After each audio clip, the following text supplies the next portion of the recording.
Is America the greatest country in the world? Absolutely not. If you were offered a one-way ticket to leave the country, never come back, but it's all expenses paid, would you accept that offer? I don't think that I would leave. I wouldn't leave either. Is America the greatest country in the world? Absolutely not. If you were offered a one-way ticket to leave the country, never come back, but it's all expenses paid, would you accept that offer? I don't think that I would leave. I wouldn't leave either. Is America the greatest country in the world?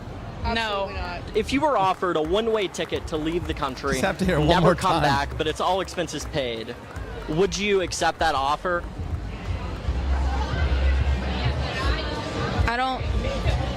I don't think that I would leave. I wouldn't. They wouldn't leave. Why not? I would chip in for one of those tickets. Good morning, Rise and Freedom. I'm Austin Peterson. You're watching and listening to the Wake Up America show on the 4 Liberty Network. It's Monday, the 8th of June. June is busting out all over. It's nice to see you. Welcome to the show today. I've got a hell of a show for you. The founding era of the United States is one of the most misread periods in American history. And it's not because the history is hidden, but it's because people actually find it more comfortable to treat it like it's a mythology rather than to read what actually happened, because it was pretty messy. What actually happened is that the first Surgeon General of the Continental Army was actually on the British payroll the entire time. The general who eventually commanded the entire U.S. Army collected a pension from Spain. Payments sometimes arrived hidden in barrels of coffee and sugar, and this was for 30 years, and nobody stopped him.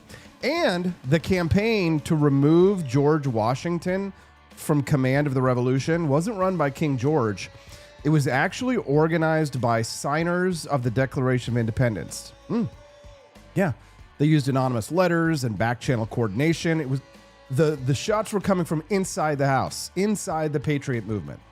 But the charlatan problem didn't corrupt the American tradition. It was the tradition.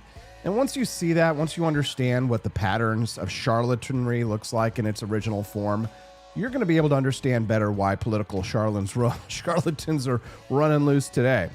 Now, Robert Greene wrote the manual on how this works. Carlo Ponzi field tested it in 1920s Boston. He arrived with $2.50 in his pocket, and he was making $250,000 a day 17 years later. Not because he built anything, because he didn't build anything. He didn't solve a problem, but he found a gap between what people desperately wanted to believe and what was actually true, and then he camped in that gap until the Boston Post dragged him out of it.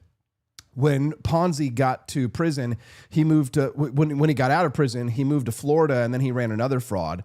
Now, some people who already knew his name and knew what Ponzi was all about, they still gave him their money.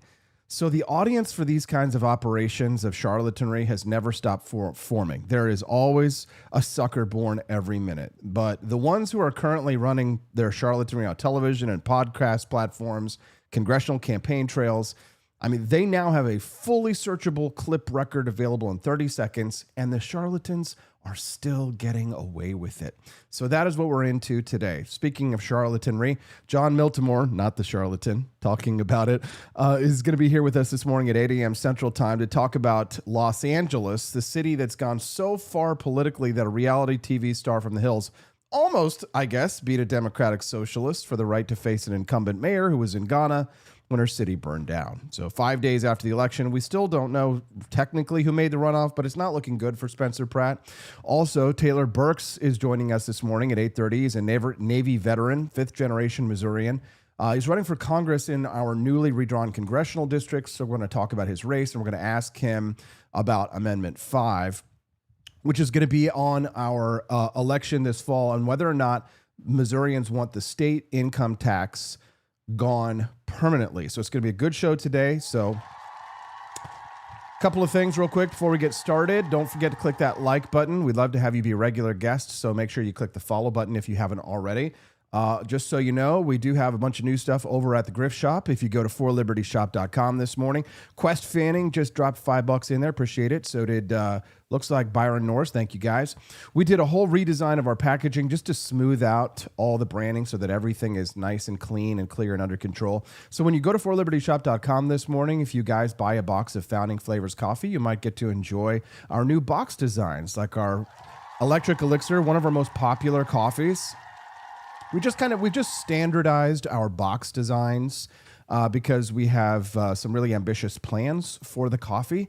And so we wanted to make sure that it was a standard experience across all of our boxes. And Stephanie made a beautiful new electric kite design for the Electric Elixir. So if you are someone who is already subscribed to our coffee, meaning that you get it delivered either every 2 weeks or every month or 2 months or what have you, then your next delivery of coffee should have the brand new box designs for you, and I think you'll enjoy it. It's absolutely beautiful. So head on over to forlibertyshop.com this morning, grab yourself a box of Founding Flavors coffee. Every purchase that you make during the live show adds up to include our hit $100. Then you'll unlock today's mini documentary, which is our 5-minute mini documentary. Today is about John Hancock. So we're celebrating the 250th anniversary of the United States with our little 5-minute mini documentaries. Trump won 420 over on YouTube says, here's $2, and he gave us a couple of pictures of little deer. So, okay, thanks a lot. So people like to tell you that the founding fathers were different, that they were some kind of demigods, but that the men who built this country were a different breed from the grifters and the charlatans we're dealing with today. And I always ask the same question whenever I hear this kind of talk. Have you ever actually read what the founders were dealing with? Because if you didn't know, the first Surgeon General of the Continental Army was a full-blown British spy. Yeah. Benjamin Church, the general who commanded the entire United States Army, was on Spain's payroll for 30 years. And the plot to remove George Washington from the command of the revolution didn't come from the British. It was actually organized by signers of the Declaration of Independence using anonymous letters and coordinated whisper campaigns. So the charlatan problem is not some kind of a modern corruption of a pure founding tradition. It's baked into the founding itself, and it's never stopped. The first story of charlatanry from the revolution I want to get into is the story of a man by the name of Benjamin Church. And he was, when Congress appointed Church the first Surgeon General of the Continental Army, he was actually one of the most respected patriots in Massachusetts. So he had been in the Sons of Liberty. He was a close friend of John and Samuel Adams. He had given the third annual oration commemorating the Boston Massacre, which was the speech that turned ordinary colonists into people who were willing to fight the British crown. George Washington received Church as one of the dignitaries who welcomed him into Cambridge on the day that he arrived to take command. And meanwhile, this entire time, Church had been on the British payroll. 6 weeks before Lexington and Concord, 6 weeks before the first shots of the war, Church was publicly agitating Church was sending detailed letters, meanwhile, to General Gage, the British general, with Patriot military plans, arsenal locations, and the private deliberations of the Continental Congress. The whole Patriot performance that he was putting on, the dinners, the oration, the friendship with John Adams, this was real enough to get him in the room, which is, of course, the only thing that a charlatan actually needs. Now, Benjamin Church got caught because he used a mistress to carry a coded letter down a chain of couriers to General Gage, and the mistress gave it to one of her other Patriot lovers instead, who passed it to General Greene, who put it in front of George Washington.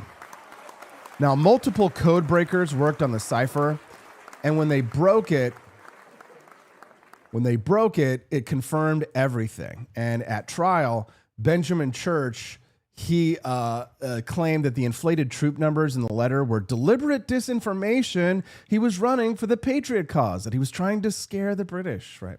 The court didn't buy it, but then Congress discovered that the Articles of War the colonies had adopted contained no provision for treason or espionage, which meant that legally no sentence that could be handed down against him. So all they could do was strip him of his appointment, and they locked him in a Connecticut prison, and eventually they had to release him. Then they put him on a ship to the West Indies, and he was never heard from again. Now, some of this needs to be done today.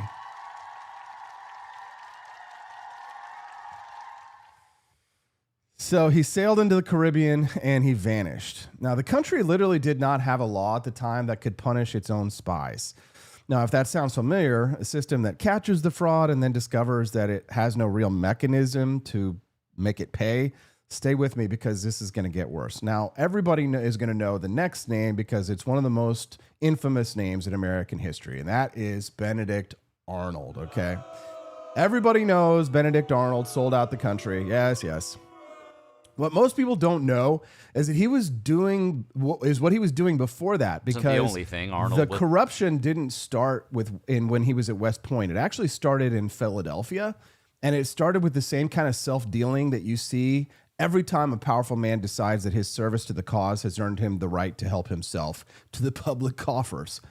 Now, by 1778, Arnold was the best combat general in the Continental Army. He led the assault on Quebec. He kept the British from cutting the colonies in half on Lake Champlain at Saratoga. This was the greatest American military victory of the entire war, and this was the battle that secured the French alliance and turned the entire conflict. Arnold led the decisive charge that broke the British line and forced Burgoyne's surrender. He did this after being shot in the leg and having his horse killed under him. In return for all of that, Congress promoted 5 junior officers over him in a single February vote in 1777. George Washington had to talk him out of resigning. Congress eventually restored his seniority, but they refused the back pay that he was owed. So he was a man who had been genuinely wronged, and he knew it, and that's why he was dangerous in a very specific way, because the grievances that he had against the colonies became the license for everything that came next. In 1778, Washington appointed Arnold military governor of Philadelphia. Arnold moved into the finest house in Philly, staffed it heavily, threw parties that his salary couldn't cover, and started using his military command as a personal revenue stream. He was running government wagons to transport private commercial goods. Sound familiar? He issued trading passes to merchants who had known loyalist ties, while the rest of the city was under military restrictions, so Lord don't they help themselves. He then awarded contracts to men that the Pennsylvania government had already flagged as British sympathizers. The Pennsylvania Executive Council filed 8 formal charges against him, and the court-martial found him guilty on 2 of them. This was the illegal use of military wagons and the improperly granted pass to a loyalist vessel. George Washington was required by Congress to issue a formal public reprimand, which he wrote as gently as he could, but it didn't matter. But here's the part that closes the coffin on Benedict Arnold, because the court-martial proceedings began in May of 1779. By that same month, Arnold had already opened secret negotiations with British intelligence through his wife, Peggy Shippen, and her contact, British Major John Andre. The corruption and the treason were all running at the same time. He wasn't driven to betray the country by George Washington's reprimand. The reprimand had just gave him another piece of confirmation for a decision that he had already made.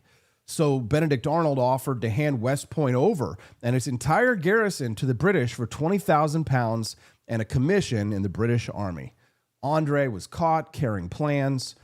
Arnold had to flee to a British warship in the Hudson. Andre got hanged, and Arnold was given his commission, and he spent the rest of the war burning American towns like Richmond, New London, and his own home county in Connecticut. But the British, of course, never fully trusted him, because why would you ever fully trust a traitor? And you never should. America despised him, and he died in London in 1801, in debt and forgotten at the time by both sides. Now, what makes this case is not really the famous moment at the end. It's this long middle section of Benedict Arnold where a man who had real accomplishments and real grievances decided that entitled him to loot the institution that hadn't given him enough. And it did it right under Washington's nose, and he almost got away with it. Now let's go back to Saratoga for just a moment in this story of the American Revolution and the charlatans that built this country or tried to destroy it, really. Benedict Arnold led the charge. Arnold was shot in the leg. The general in command that day was a man named Horatio Gates. Now, he was not in the field when the decisive action happened. He filed an after-action report to Congress that didn't include Benedict Arnold's name. So Gates actually took credit for a victory that another man won. Oh, these charlatans. And he used this credit to mount a coordinated campaign to remove George Washington from command of the American Revolution. So by the winter of 1777, Washington had lost Philly and taken the blame for the battles of Brandywine and Germantown, both battles that my ancestor fought in. His army was starving at Valley Forge. There was a faction that included Sam Adams, Thomas Mifflin, Richard Henry Lee, father of famous Robert E. Lee, and Dr. Benjamin Rush, the father of American medicine. These men had all decided that the time to move on from George Washington was now. Brigadier General Thomas Conway wrote private letters to Gates telling him heaven had chosen him to save the country and that the current general was a weak man surrounded by bad counselors.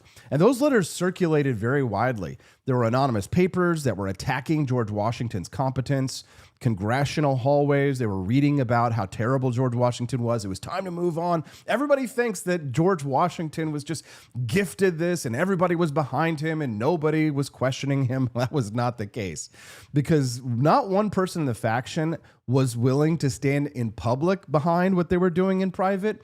They knew that they were charlatans, and nobody had the balls, though, to say it in public, which is why we have this glossing of history and this glazing of Washington that just was not occurring at that time. So they worked these back channels and they waited for the institution to hopefully do the job for them. Everybody was hoping somebody else was going to take the hit. Now, Washington found out about this, and he had seen Conway's letter. A subordinate had seen it and told Washington. So then Washington sent Conway a short, cold note that did nothing but quote his own words back to him. Like basically saying, I'm on to you. And then he wrote Gates and sent the letter through Congress so every member would see it. So the whole operation to unseat Washington by Adams and others collapsed in a matter of weeks. Then Conway was wounded in a duel. He wrote a formal apology to Washington and he left the country. Gates apologized and spent the next 3 years watching his reputation crater. At the Battle of Camden in 1780, when Gates was finally given his own independent command against Cornwallis, his soldiers got routed, and he rode 60 miles from the battlefield before stopping. Alexander Hamilton wrote that he had never seen such a flight. The man who was supposed to replace Washington ran from a battle that Washington would have stood and fought. All right, now, two things are worth naming here when we're talking about political charlatans. The first is that the entire operation to unseat George Washington of anonymous letters, coordinated whisper campaigns, stolen credit from him that was used as political ammunition against him, and factional pressure that were all packaged as patriotic concern for the war effort. So this is the first documented, organized political hit job in American history. And honestly, every mechanic of this is something you have watched play out on your screens in the last 10 years. Think Charlie Kirk. Now, the second part of this is that the man whose credit that Gates stole and whose name he removed from the record was Benedict Arnold. This is a man who was already bitter, already financially compromised, and about to decide that the country that he had bled for owed him more than it was going to give. So Conway's cabal didn't cause Arnold's treason, but it didn't help. And finally, on this American Revolution series talking about political charlatans, before we get to the modern day political charlatans, let's finish here with the story of James Wilkinson. Because James Wilkinson, he touched all of this. So this guy fought at Quebec alongside Benedict Arnold. He served under Horatio Gates at Saratoga. He was one of the central operatives in the Conway Cabal, working the back channels to build the case against Washington and to make sure that Arnold didn't get credit for Saratoga. But when the Cabal collapsed and this guy was forced to resign his commission, Congress appointed him Clothier General of the Army. Then they removed him from that position, the clothing guy, for lack of aptitude, and then they left him in American life. In 1787, Wilkinson went to New Orleans. He met with the Spanish governor of Louisiana. He swore an oath of allegiance to the Spanish crown, became a formal subject of the Spanish government and accepted $2,000 plus exclusive Mississippi trade rights. The Spanish gave this guy a code number, Agent 13, which he insisted on being called by his handlers. And for the next 3 decades, while serving as a U.S. Army officer, while holding the title of Commanding General of the United States Army, while serving as the first governor of the Louisiana Territory under Thomas Jefferson, Wilkinson collected an annual Spanish pension. Now, the payments would arrive for this guy sometimes in hidden barrels of coffee or sugar. He informed the Spanish of the Lewis and Clark expedition and advised them to intercept the entire party before they reached the Pacific. When he and Aaron Burr plotted to split the Western territories from the United States and to carve out a separate nation, he then turned around and then betrayed Aaron Burr to Thomas Jefferson to save himself. Jefferson believed him. He was tried for treason and acquitted. This guy served under 4 presidents, Washington, Adams, Jefferson, and Madison, all of whom had reason to suspect him, and none of whom stopped him. He faced 3 separate court martials and was never convicted. He never won a battle, and he never lost a court martial. He died in Mexico City in 1825, a free man writing his memoirs, and his treason wasn't actually confirmed until documentary evidence came out in 1854, 29 years after he died. Benjamin Church sailed into the Caribbean and disappeared. Benedict Arnold died in London, broke and forgotten. Gates fled 60 miles from his own battle. Wilkinson died in Mexico writing a book about himself. Across all 4 of these cases of political charlatanry from the American Revolution, the pattern was the same. Patriotism as the last refuge for a scoundrel. The patriot uniform worn as a business suit. The institution used as a personal treasury. The anonymous attacks when they're confronted. And at the end of it, almost nobody paid the price. Now, the American Republic survived all of these political charlatans for one reason, because George Washington held. The real thing was in the room, and it could not be moved. And here's where this all ties back to modern day. And now we're going to talk about modern political charlatans. And this is what the point that should genuinely concern you, and this is the whole point of this segment, right? Not just a history lesson. Because the founding era's institutions didn't catch these people. And they didn't have a law that could punish Church. They couldn't stop Wilkinson. They only caught Benedict Arnold because Andre was captured by accident. The country survived these political charlatans because Washington was Washington, not because the system worked. We're going to talk about what happens, though, when the equivalent of George Washington is not in the room. So if you enjoyed that, click the like button. For the 250th anniversary of the United States, we're doing specials on American history, tying it into modern day politics. If that's your bag, baby, then you need to click the like button and the follow button as well.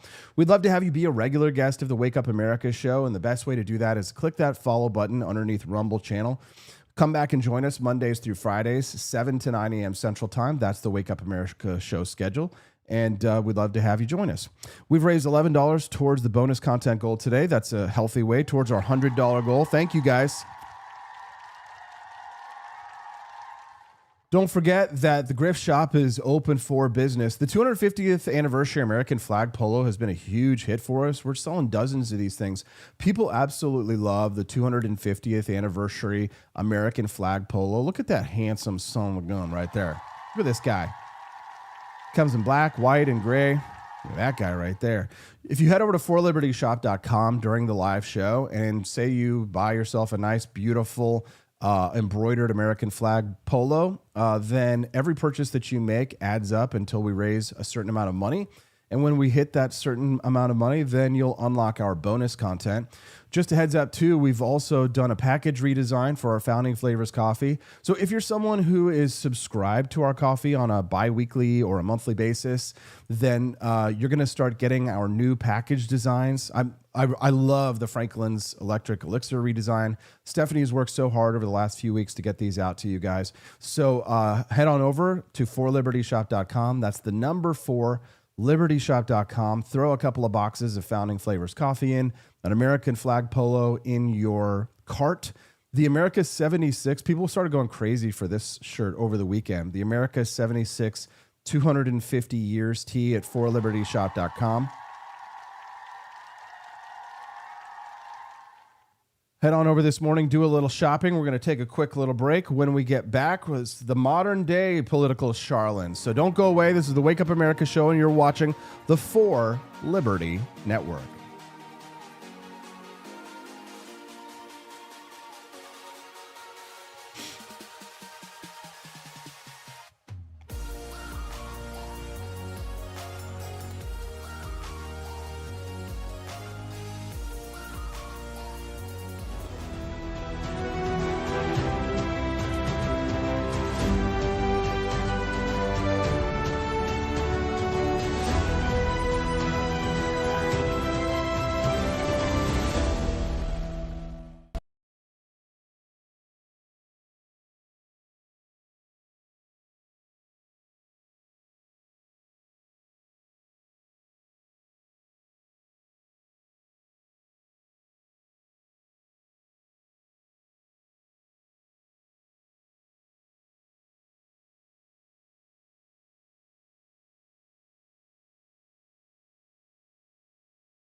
Hark! I've discovered a brew so bold, 'twill ignite the spirit of liberty.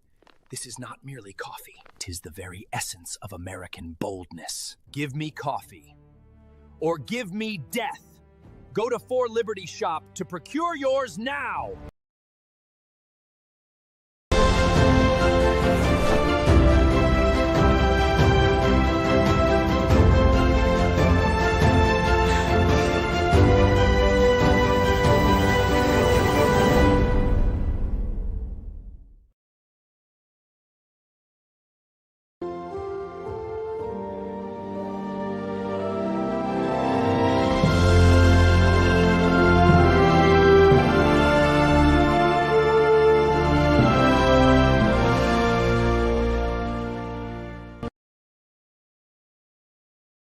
Tis the year of our Lord, 1801. President Trump Jefferson casts his gaze o'er the sovereign Potomac and beholds a most wretched spectacle upon the waters. From the cursed shores of Tripoli and the welfare coffers of distant Minnesota comes the brazen Captain Ilhan Omar, commanding her fleet of Barbary pirates. She demands her ransom, billions in reparations. Yet one instrument of fortitude suffices, a steaming chalice of Jeffersonian Java, bold and unapologetic from 4 Liberty Shop. No more tribute to rogues, he thunders, and dispatches the Navy and Marines to smash Omar's fleet asunder. Trump Jefferson stands triumphant as Omar's plunder meets the end it deserved back in Minnesota. Jeffersonian Java, the coffee that gives true Americans the courage to refuse tribute and rebuke fraud. Procure yours at 4libertyshop.com and make America caffeinated again.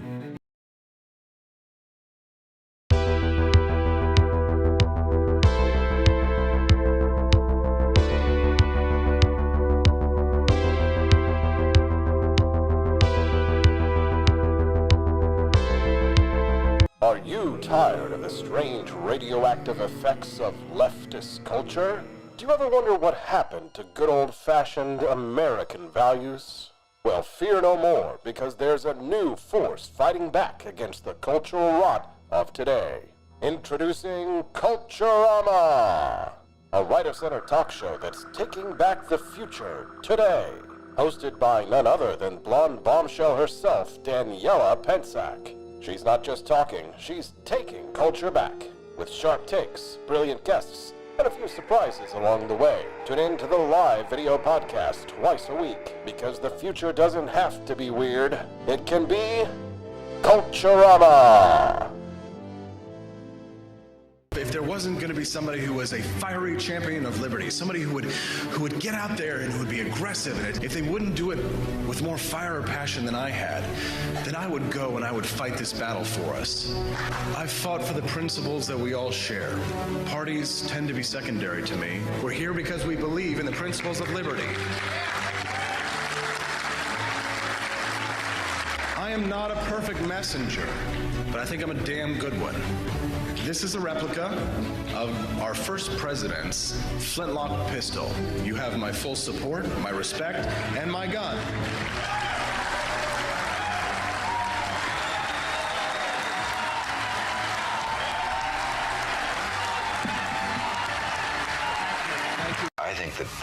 of my philosophy is much more libertarianism than well, that's the fashionable word these days, I guess. A conservative is no longer just that. He's a libertarian. it always has been.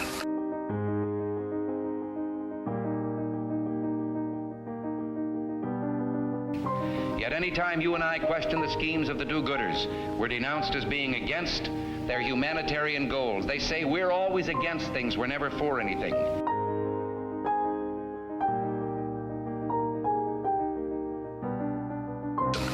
And what is fascism? Fascism is private ownership, private enterprise, but total government control and regulation.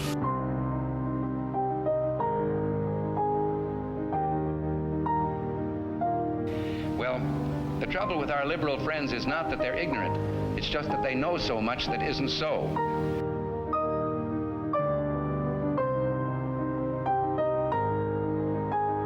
If we lose freedom here, there's no place to escape to. This is the last stand on earth.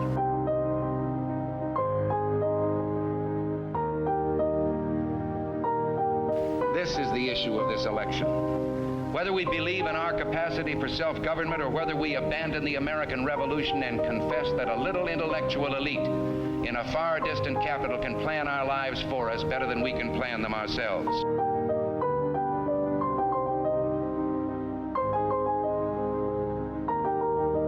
The conservative, so-called, is the one that says less government, get off my back, get out of my pocket, and let me have more control of my own destiny.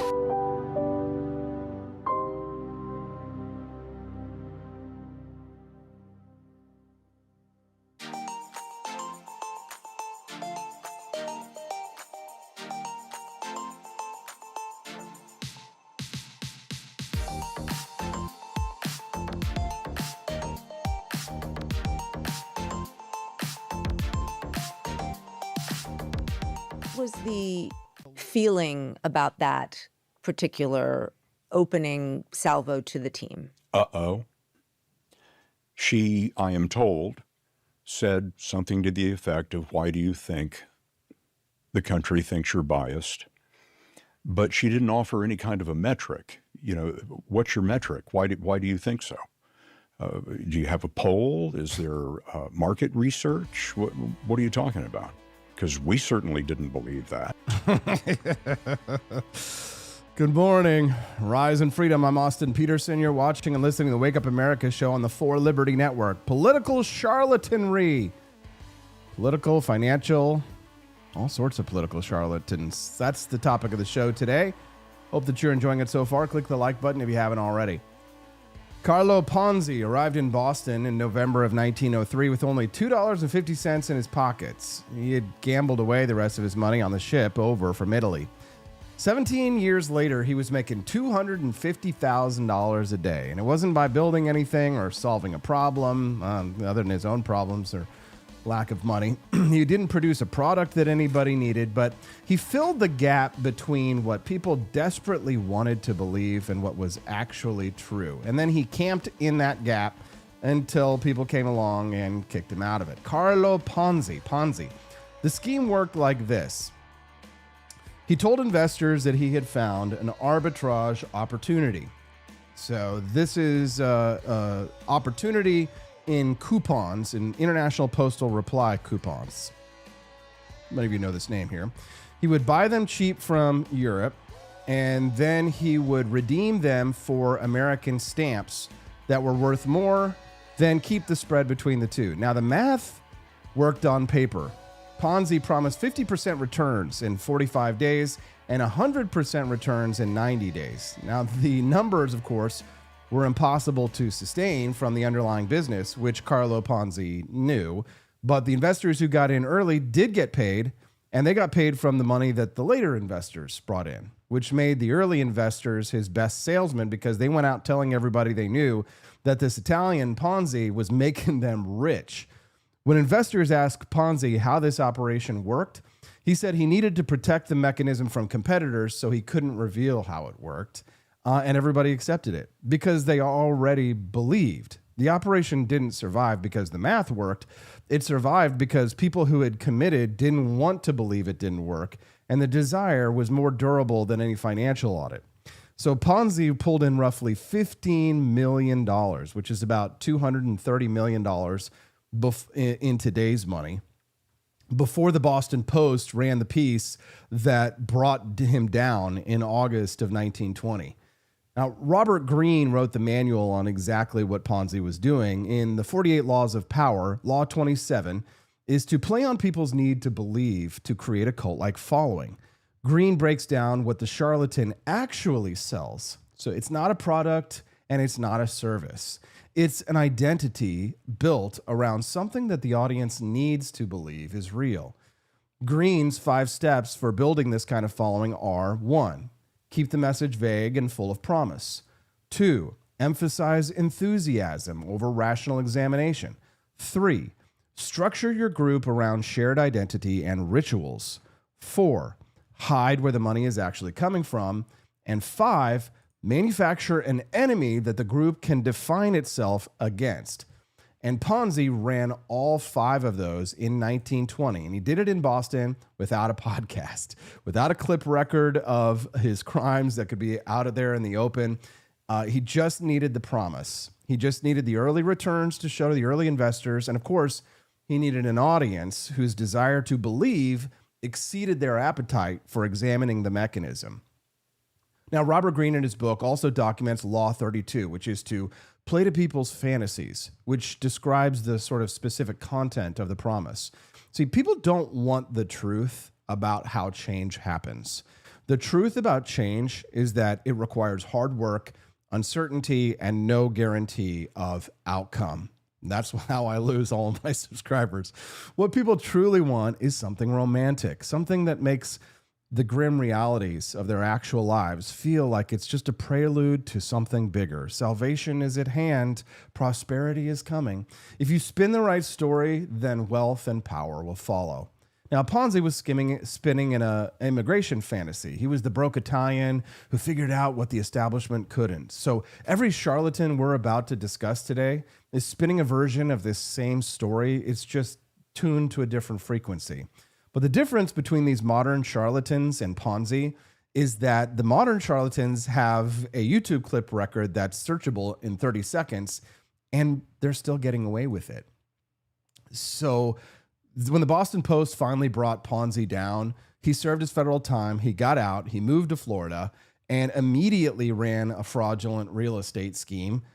New city, new audience, same mechanism, because and there were people who knew his name and knew that he was a scam artist, and they still gave them their money. So that's the only thing that you need to understand everything here that follows. Hunter Biden opened an X account in late May. You might have seen this if you're on X. And he opened it with his first post with a line saying, "You've never actually heard from me," which is a premise that requires the audience to accept as a starting condition for everything that follows. That the prior 10 years of coverage on Hunter Biden didn't produce an accurate picture of him. Okay? You've never actually heard from Hunter Biden. That's interesting, because I feel as if I had a good idea. In congressional testimony, memoirs in a federal court in 2024, where he was convicted of 3 federal gun charges, you've never actually heard from Hunter Biden, right? His father issued him a blanket pardon in the final weeks of his administration, which was one of the broadest presidential pardons in modern history, covering roughly 11 years of potential bad conduct from Hunter Biden. Yeah. So he cannot be retried. And with that cleared, he then posted a video that marked his 7 years of sobriety, followed by a selfie from a Super 8 motel off I-95 in Connecticut to demonstrate he wasn't an elitist. Then he posted a joke about not posing nude for Playboy because those days are gone. And then he posted a series of posts targeting Stephen Miller in the White House. Now, within 2 weeks, Hunter Biden had millions of views, and the press corps was writing about his unexpected second act. And on June the 4th, Donald Trump was asked in an Oval Office press huddle about a potential Hunter Biden 2028 presidential run. Yeah. A man who was convicted in federal court in Delaware in 2024 is now generating 2028 speculation in the White House press room in 2026 because he posted a Super 8 selfie with a crack pipe in his mouth, or excuse me, a meth pipe in his mouth. I know they're not the same, Hunter. And he did take his time explaining to us that there is a difference between crack pipe and a meth pipe, which I had no idea and I didn't want to know, but now we do. Now, that same week, Hunter Biden appeared on Candace Owens' podcast. These are two people whose brands are built on personal grievance against systems that wrong them and finding mutual benefit in each other's audiences. And this is where Hunter Biden played the man who was wronged by the system, right? And she played the sympathetic interviewer, and then both platforms grew from the encounter. The announced identity is from Hunter Biden is that he's a recovery advocate and he's an unfiltered voice. Real and legitimate identities that also require zero accounting for the record that precedes them. The opening line is actually the operation, the psyop that's happening in plain sight. He said, "You've never actually heard from me." Now, that's not an introduction. What that is a request. And the request is that the audience accept his account of his own history as the authoritative one and treat the federal court record and all of the pictures and all the videos that have come out in subsequent years, treat all of that like it's somebody else's telling of the story. Right? So the press is processing this reframe of Hunter Biden unquestioningly, right? And of course they're calling this journalism. So on June 1st, when Biden marked his sobriety anniversary, a commenter accused him of the White House cocaine incident that happened back in July 2023. Remember this, when they found a bag of cocaine in the White House? And then he fired back. And the press covered the exchange as character evidence of his authenticity, because you firing back, that shows that he's authentic. Now, nobody asked a follow-up that if you were a real journalist, you would have asked. If you were in full possession of the federal court record, you could have asked him very easily. Now, Candace Owens. Let's talk about Candace Owens for just a moment. Candace Owens, let's go all the way back to 2017. Now, she had no conservative media presence at the time when Charlie Kirk hired her as the communications director at Turning Point USA. And this is the job that built her brand, that led to the Daily Wire deal. And it's the direct reason why she now has 6 million podcast subscribers today. On September 10th of 2025, Charlie Kirk was shot and killed at Utah Valley University in Utah at 31 years old. He left behind a wife, Erica, and 2 children under 3 years old. The Turning Point board unanimously elected Erica Kirk as the CEO. Multiple executives confirmed Charlie had told them directly this is what he wanted, and Donald Trump Jr. himself even confirmed it. At AmFest in December 2025, the first Turning Point convention after the murder, they opened with an audio recording of Charlie himself that was captured at an Aspen retreat weeks before his death when a donor asked what would happen if Charlie Kirk died. And Charlie Kirk said in his own voice that he wanted Erica Kirk to lead. In February of 2026, Owens released a trailer for a series she titled Bride of Charlie, a reference to Bride of Chucky, and then began systematically targeting Erica Kirk. And she questioned whether the succession had been manufactured. She demanded video proof of the audio recording, and then she suggested that the assassination might have involved parties beyond the man who was arrested and charged, Tyler Robinson. She announced on her podcast that she had a growing hunch that Erica might have crossed paths with Jeffrey Epstein at a New York modeling agency because, in Owens' words, more people had come forward, which is a sentence that sounds like the beginning of evidence, but doesn't actually contain any evidence. She put airtime into the fact that Charlie had slept in their daughter's room the night before the assassination and called the arrangement backwards. So she noted a missing wedding photo from a display. But when Trump Jr.'s direct confirmation of the succession came out and corroborating accounts from board members followed, Owens posted that the audio of Charlie's own voice sounded more AI the more she listened to it. So she called Charlie Kirk's own recorded voice, confirmed by his executives and Donald Trump Jr., a deep fake. Ben Shapiro, who hired Owens at the Daily Wire and then later fired her, said that what she's doing on her podcast is absolutely satanic, called her a true vampire, and said Erica Kirk should sue the living hell out of her. Dan Bongino, Dave Rubin said the same. And Owens responded by claiming that a coordinated paid campaign had been organized against her investigation, which of course is a move that ensures that the series never has to encounter a falsifying fact. Because if every contrary witness is paid and every corroborating account is manufactured and every prominent voice that disagrees is part of this network, then nothing from the outside world can touch her theories, and the episodes just keep going up and the subscribers just keep arriving. So the costume that she's wearing is that she's an investigative journalist and a protector of Charlie Kirk's legacy. So this is a framing that she has created that positions every unfounded claim as an act of loyalty to a man who can't contradict her because he's dead. Now, her platform has been growing because of this series, and it would not be growing at this rate without it. So the man who gave her everything that she has is less than a year in the ground, and she's calling his recorded voice artificial intelligence.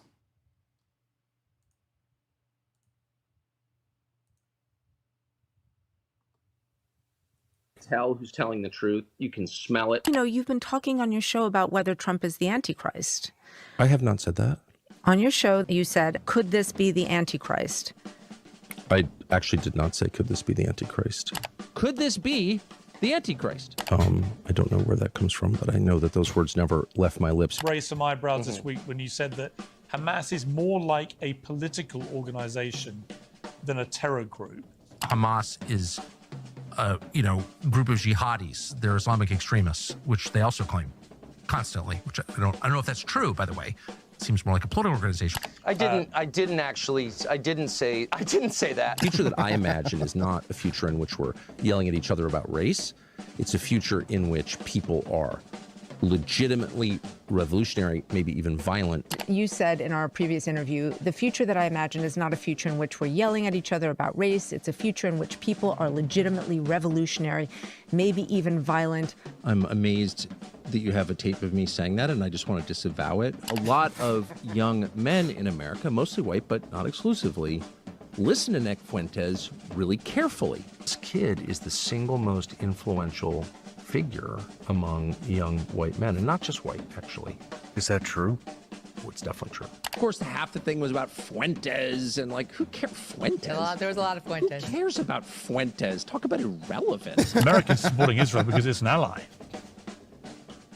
I don't even know what those words mean. I'm just saying my principle they're is an ally, right? I mean, they both. I don't know what that means to be an ally. Qatar is like one of our closest allies in the world. The largest American air base in the Middle East is in Qatar. And still, people won't believe it. And they'll attack me for pointing it out. Now, on October 31st of 2024, this was Halloween, a week before the presidential election that Tucker was actively campaigning in, Tucker Carlson appeared in a clip for a crowdfunded Christian documentary called Christianities, and he told the following story. In February of 2023, he said, he woke up in bed next to his wife and 4 dogs, and he could not breathe. He stumbled outside, came back in, went to the bathroom mirror, and he found 4 claw marks on either side of his torso and on his left shoulder. They were bleeding. His wife had not woken up. The dogs had not woken up. He said, I got attacked while I was asleep, he said, mauled, physically mauled by a demon or something unseen that left claw marks on my side, and they're still there. Now, he called it a direct experience with evil and a transformative event that left him with an intense desire to read the Bible. And this clip that was released 1 week before a presidential election went everywhere. Evangelical conservatives shared it widely. A Ghost Hunters television personality gave it his full endorsement. But 3 months earlier, at the Republican National Convention, Carlson had stood on the stage and told the crowd that God had personally intervened to save Donald Trump's life during the assassination attempt in Butler, Pennsylvania, and that the last-second tilt of Trump's head was divine providence, that Trump's raised fists in that moment was a transformation, that Trump was now not a candidate for president, but the leader of a nation chosen by God. Quote, something bigger is going on here, Carlson said. God is among us right now. Robert Greene describes exactly this move in Law 27 of the 48 Laws of Power. The charlatan, Greene writes, keeps the message vague and full of promise, deliberately vague, specifically because the vagueness allows each member of the audience to project whatever they most need to believe onto the content. The demon story can't be checked. The divine intervention claim can't be falsified.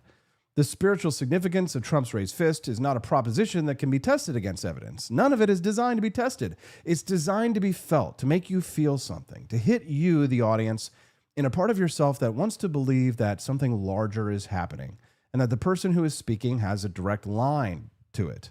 So the credulous fill in the blanks, and then the platform of the charlatan grows.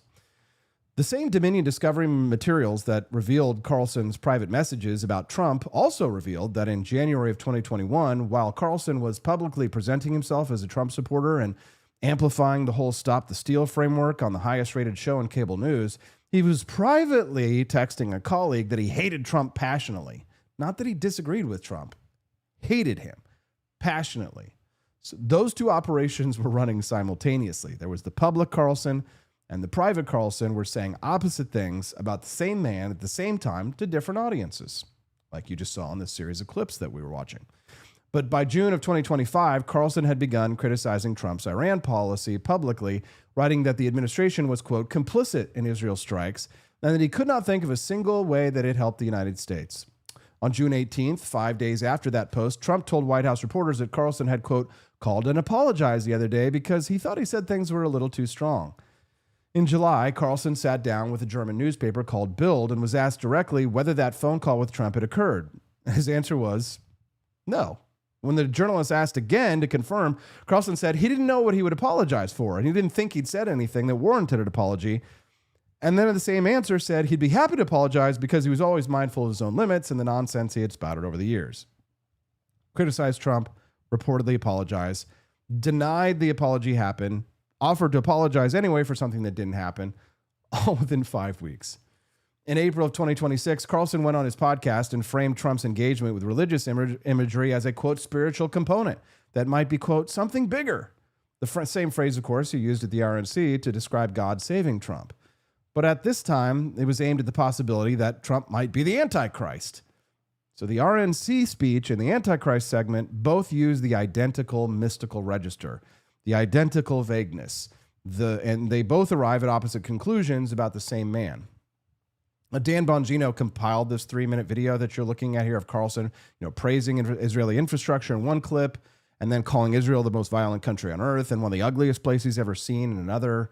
And when Carlson was pressed on the whole Antichrist framing, as you saw, he said those words had never left his lips, and that he didn't fully understand what the Antichrist was. So he doesn't fully understand the Antichrist, right? So what Green identifies as the core mechanism of the laws of power is that the vagueness produced by these people is the product. And the audience doesn't follow that because the claims are true. The audience follows them because the claims are unverifiable and they're large and it's emotionally resonant. And the speaker seems to have access to something that the audience doesn't. The demon in the bed, the God at the convention, the Antichrist in the White House. All of this serves the same function. It positions Carlson as a man operating at a level where ordinary fact-checking doesn't apply, and the audience that needs something to believe fills the rest of it in. So Robert Greene, in his book Laws of Power, wrote that in the absence of organized religion or grand causes, that a new belief system will bring untold power. Tucker Carlson has 21 million followers, and he's never once told us what he actually believes. Now, my next segment was all about Ro Khanna and Scott Pelley from CBS News this week after he was fired. And unfortunately, I'm not going to have time to get to that. So don't get mad at me. Let's see if I'm going to make an unfalsifiable claim right now. I have been having some strong and strange dreams lately, so we'll have to see what John Miltimore has to say about that. When we get back, we're going to talk about all of the helicopters that are being flown in to bring ballots into Los Angeles in the mayor's race. Is that a normal thing for ballots to be flown in by helicopter to ensure that a Republican doesn't make the runoff? Well, this is California, so normal for California, not normal for the rest of the country. We'll talk about that with John Miltimore, Spencer Pratt's race. It's the Wake Up America show on the 4 Liberty Network.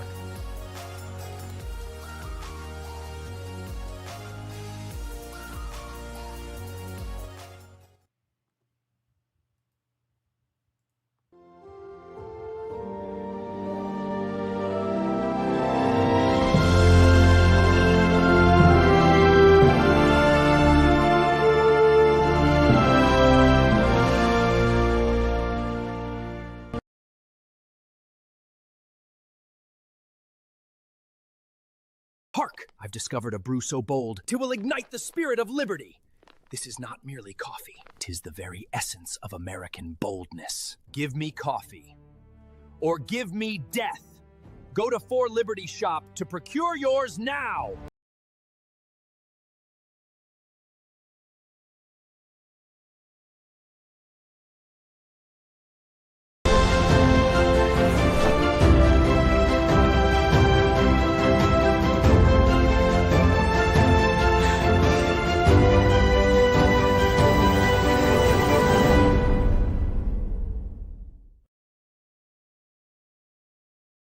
"'Tis the year of our Lord, 1801. President Trump Jefferson casts his gaze o'er the sovereign Potomac and beholds a most wretched spectacle upon the waters. From the cursed shores of Tripoli and the welfare coffers of distant Minnesota comes the brazen Captain Ilhan Omar, commanding her fleet of Barbary pirates. She demands her ransom, billions in reparations. Yet one instrument of fortitude suffices, a steaming chalice of Jeffersonian Java, bold and unapologetic from 4 Liberty Shop. No more tribute to rogues, he thunders, and dispatches the Navy and Marines to smash Omar's fleet asunder. Trump Jefferson stands triumphant as Omar's plunder meets the end it deserved back in Minnesota. Jeffersonian Java, the coffee that gives true Americans the courage to refuse tribute and rebuke fraud. Procure yours at 4libertyshop.com and make America caffeinated again." George Washington spent 8 years making sure nobody knew where he was. Troop movements, secret dispatches. The man was a ghost. So when a barista leaned out a window and asked for his exact location in exchange for points they called stars, he looked at his flag and said, "I've already got my stars. 13 of them. Keep your dignity and your location intact. Grab a box of Washington's Revolutionary Roast at 4libertyshop.com.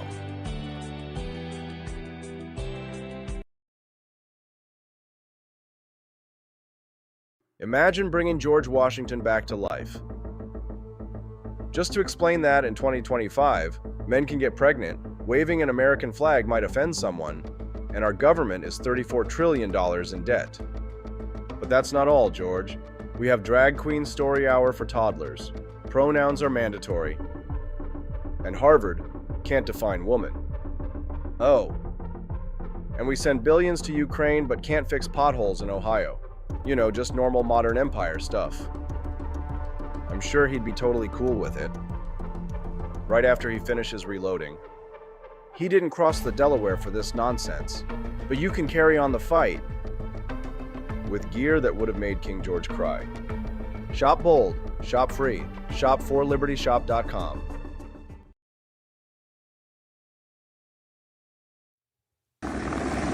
The LA County Sheriff's Department is flying in ballots from vote centers across the region. You can see the choppers landing right now. We're standing in the parking lot of the LA County Registrar's Ballot Processing Center. They land right here in the middle, and then you see workers, they're standing by to pick up those ballots and take them inside. They're picking up ballots from 8 cities, including Lancaster, Santa Clarita, Palmdale, Lakewood, Santa Monica, Van Nuys, Pomona, and Torrance. Once they arrive, the ballots are securely transferred inside, where election workers are receiving and processing millions of ballots. While most ballots are transported by vehicle, election officials use helicopters to bring in ballots from some of the county's farthest vote centers. Ah, yes, those helicopter ballots. Got to make sure those are counted. John Miltimore is the senior editor at the American Institute for Economic Research, the former managing editor at fee.org. This guy's one of the sharpest free market writers in the country, and that's why I bring him on here every Monday at 8 a.m. Central Time. For the more than 3 years that this podcast has been running live, on Mondays, John Miltimore has been joining us here, and California has been handing us more material to talk about than I think that even John Miltimore could write about on his Substack, which is at The Take. John, are they going to take the election for the progressives out there? Good morning, John. How are you? Hey, good morning. No, you know, this does raise a lot of concerns, right? And this isn't just, you know, libertarians or conservatives that are raising these concerns. Nate Silver last week, you know, was really sounding off. He's the 538 creator, and a pretty sharp guy. And he said this is just inexcusable. The fact that we're not going to have, who knows when we're going to have election results. Third world countries are counting ballots more efficiently than California. And we're not going to have results for, I don't know, days, weeks. I think a big problem that, nobody really wants to talk about because it's such a political, hot topic is mail-in ballots. And, about 20 years ago, there was a federal commission on this led by Jimmy Carter, not exactly a right winger. And they said this is the biggest concern for voter fraud. And then we're seeing not just, you have the potential of fraud, but you also have this, you have all these ballots coming in late that we now have to wait and count. And I think it does undermine faith in the system when you go, days and weeks go by and you're still counting the ballots. Now, John, as of this morning, Nithya Raman, the DSA, Democratic Socialist Alliance council member, she's now overtaken Spencer Pratt after she conceded the election several nights ago. She's now overtaken him for the second place runoff spot with about 83% of the ballots counted. And there's roughly about 3,000 votes separating them. So if that holds, LA is going to get Karen Bass versus a Democratic Socialist election member. So what's interesting about these ballots, though, John, is that the media is out there, throwing up chaff for this, saying, well, mail-in ballots are always notoriously, they lean heavily Democrat. But if that were true, John, the more votes would be coming in for Karen Bass. Her votes have stayed the same, while the late mail-in ballots have exploded Nithya Raman into second place. What's the explanation for that? No, I have no explanation. And it's one of these things. It always seemed odd to me that you'd have only Democrats that mail in ballots. It doesn't mean in itself that anything is corrupt. I don't want to suggest that either. I'll go back to my point. You can't have a system where you have all of these ballots coming in late, where you have when candidates are conceding and then saying, maybe not. I saw she was bawling her eyes out. Like on Tuesday, she was very distraught. She thought she lost. Now more ballots are coming in and say, well, hold on here. This is not good. If you care about democracy or Republican government or however you want to say it, you want to have an election process that gives people faith in it, not one where you have ballots being shipped after the votes are already being counted and say, oh, we have another box here.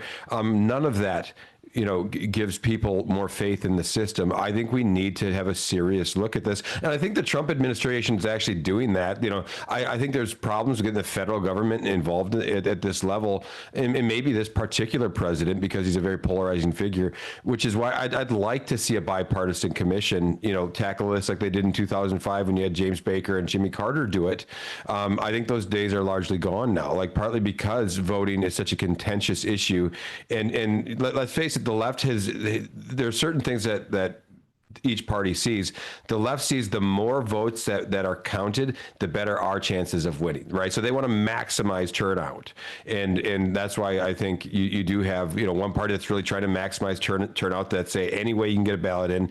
And the other party is more concerned about the votes being cast and looking at things like voter ID and making sure that you have on-site balloting, or on-site voting, and maybe, absentee voting if somebody can register and say, hey, I can't be there that day. I think there's a long precedent for that.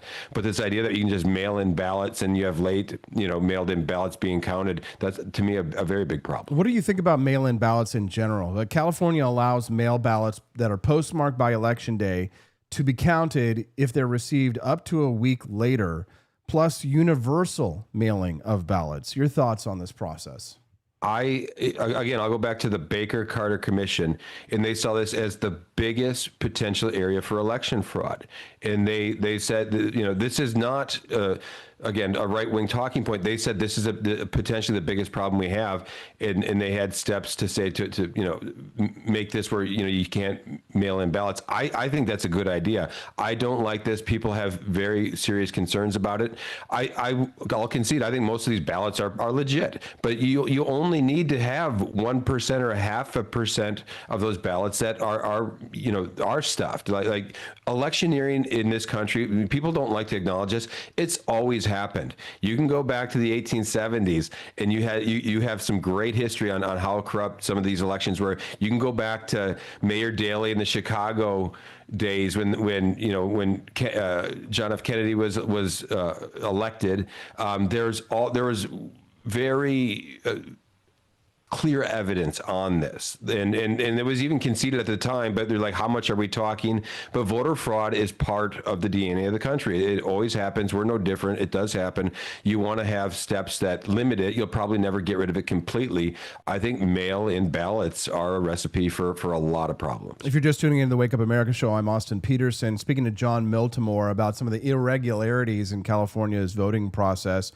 So on election night, an AP data feed to media outlets displayed a partial update, showed all of these new votes for Karen Bass and Neitha Rahman, and they said there were 0 new votes for Spencer Pratt. Things like this got reported, but then they found out later that there were some votes for Pratt in some of these late results. Do you think it is the case that Republicans are just not the type of people to mail in their ballots? They're the type of people who are going to show up on election day because of their inherent distrust of the system?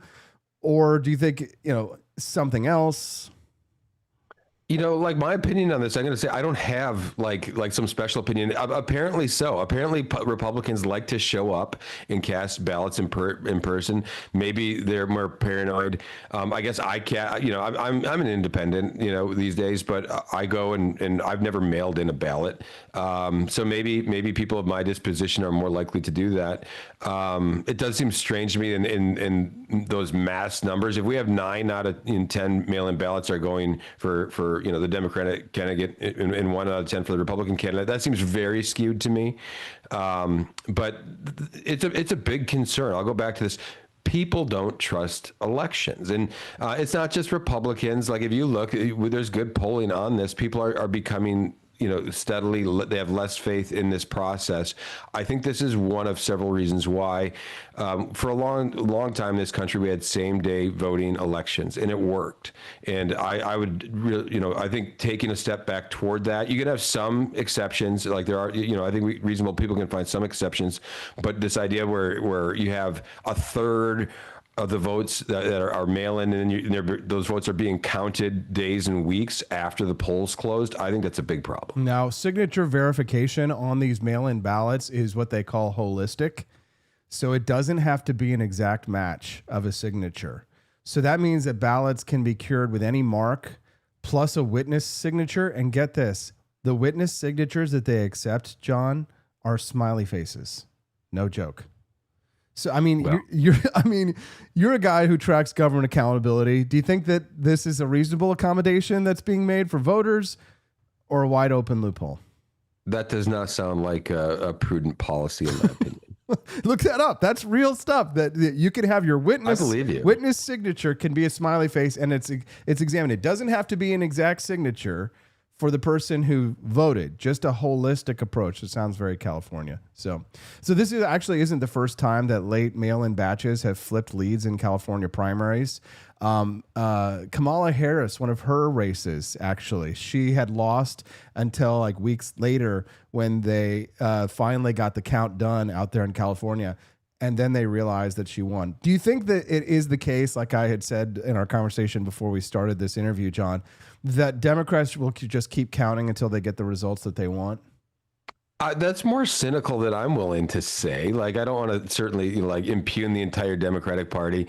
I'll go back. They have an incentive to maximize the vote. Right? Why don't you want to? I can't do that. How can you call yourself a libertarian and not want to impugn the entire Democratic Party? I'm sorry. I'm revoking your libertarian card on that. I'll go back. There's an incentive problem here. Like, the incentive problem is, like, Democrats a while ago learned, like, the more voter turnout you get, the better chances they have. So they built a system that's built on maximizing the vote, right? However it happens, even with a smiley face, we want to count it.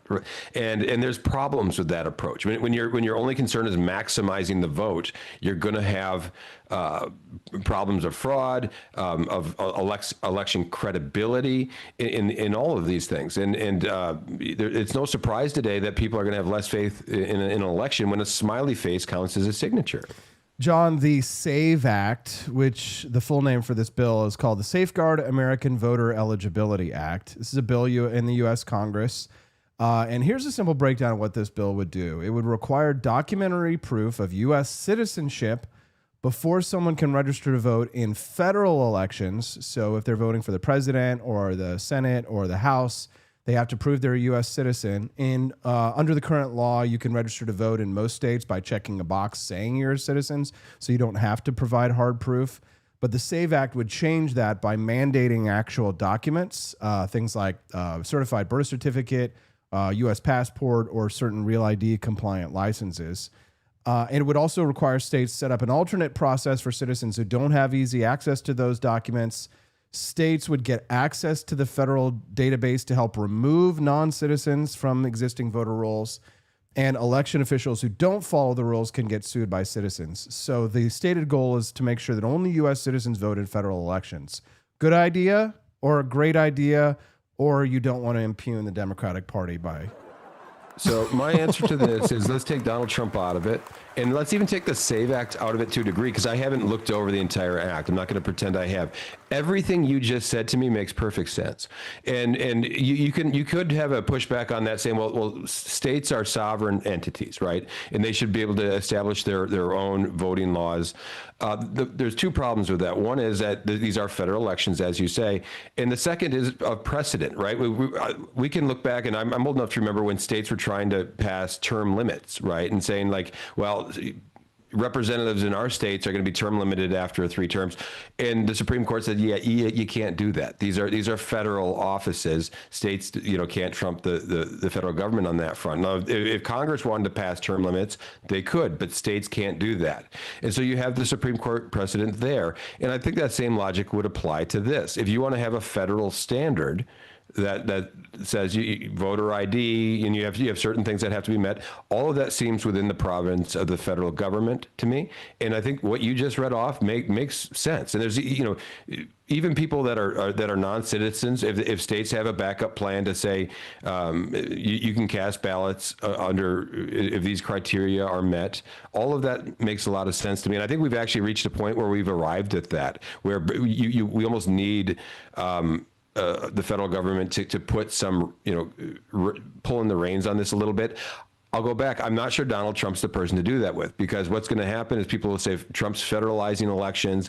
There's going to be all this commotion around that. I'd like to see some bipartisan buy-in on that. I'm just not sure we're going to ever be able to get that. If you're just tuning into the Wake Up America show, I'm Austin Peterson speaking to John Miltimore. John Miltimore joins us every Monday here at 8 a.m. Central. So if you're enjoying this content, make sure that you set yourself a reminder in your calendar to come back and join us for the 8 a.m. John Miltimore piece. Camellia Peterson and several of our friends always love having John Miltimore on, so we've given him his own branded segment. We call it Mondays with Miltimore. It's always a great conversation, except for when he refuses to impugn the entire Democratic Party on our show. But he really is a good guy, and we're always talking to him about the big news on the Wake Up America show. So this Nithya Raman character, Karen Bass versus Nithya Raman, are we about to see a situation in Los Angeles, kind of like New York, where the citizens of Los Angeles might be getting ready to elect a full-blown communist to run an American city? It's funny you asked that, because I don't know much about her. I was looking up her record this morning when I found out we were going to talk about her. Some of her policies on housing, I'm like, hey, she's actually got some market-oriented policies. She's been criticized by Democrats for some of her market-oriented proposals, and yet she has a lot of problems in there. She's really for expanding rent control, giving tenant rights is something. I've been writing about this for years, and some of California's housing problems. You have property owners that they can't evict people because these tenants' rights laws give people the right to damage the property, to squat and do all these things. Like, all of that helps explain why California's housing market is a mess. So I would say she's got some good proposals. She's actually talking about expanding housing. Now, I'm not sure she's talking about that happening from the private sector where it needs to happen, because we've seen these state-led efforts to expand housing have been disastrous. But to go back to your initial question, yeah, I think LA's looking at more of a New York situation. And, Spencer Pratt, I'm not endorsing any candidates, but I haven't watched this race, but I'll say this, Spencer Pratt seemed like a candidate coming in, trying to talk common sense to people. And he got a lot of energy, and it looked like he was going to maybe sneak in there and at least make this a race. And so now if he's going to take third and get bounced off, elections have consequences, and we're going to see, Karen Bass had a very, very bad track record. She was the first mayor in California history in recent years that actually is going to have to go to a runoff. And her, the votes still need to be counted, but I think LA is looking at a pretty tough situation here. They're going to have, choices of candidates that have pretty poor policies. Do you think that conservatives in this country should just abandon the cities, John, move out to the countryside and consolidate our forces in the rural counties? I won't speak for others. That's what I would be doing. Like there's no, as somebody with my values and I'm both, personal values and political views. There's no way I'd be hanging out in Chicago or Los Angeles or New York. We live in an economy today where you can, you don't have to be there, right? You can have a company that you work for that's still in Los Angeles but you can live in whether it's the suburbs or a state that isn't committing economic suicide. Yeah, like I do think that the economic trends show that. If you look, these cities are bleeding population. There's been a mass exodus in the last half a dozen years or so from these cities. I think there's a big tectonic shift happening. And I'd like to see the cities pull through this, but they're electing candidates with bad ideas, and I think they're going to continue to suffer because of that. John Miltimore from AIER. You also write a Substack over at The Take. What are you working on these days, John? What's your big projects? All kinds of stuff. For me, Substacks, I can write a lot more about movies and books, things I'm reading, and have short ideas over, things that aren't necessarily focused on economics.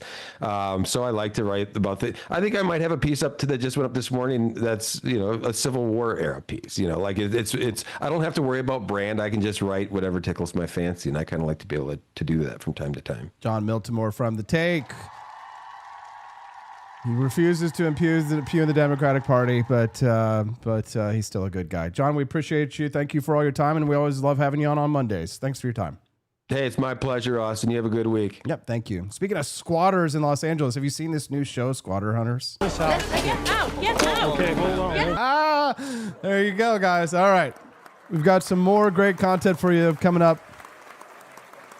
But first, a word from our sponsors. When Peter Thiel starts setting up shop in Argentina, that's not just like an eccentric billionaire vacation story. That is a signal. One of the smartest money guys in the world is looking at America. He's looking at Europe. He's looking at the global order, and he's saying, I need a plan B. And he's not alone, because the ultra wealthy, they do this all the time. They have second residences, second passports, friendly banking jurisdictions, countries that actually want their money instead of punishing their money. And now I know you probably do not have Peter Thiel money. I certainly do not. But that's exactly why you need to be thinking about this earlier, not later.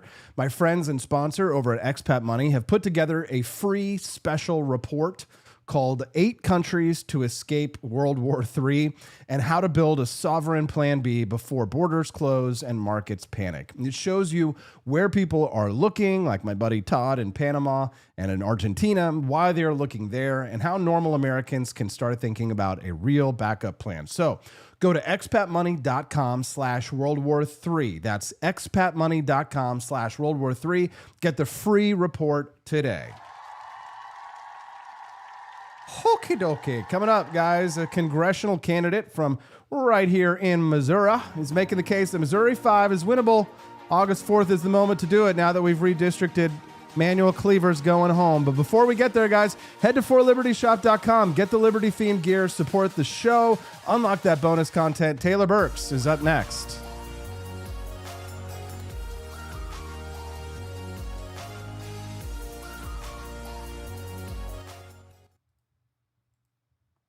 I've discovered a brew so bold, 'twill ignite the spirit of liberty. This is not merely coffee, 'tis the very essence of American boldness. Give me coffee, or give me death. Go to For Liberty Shop to procure yours now.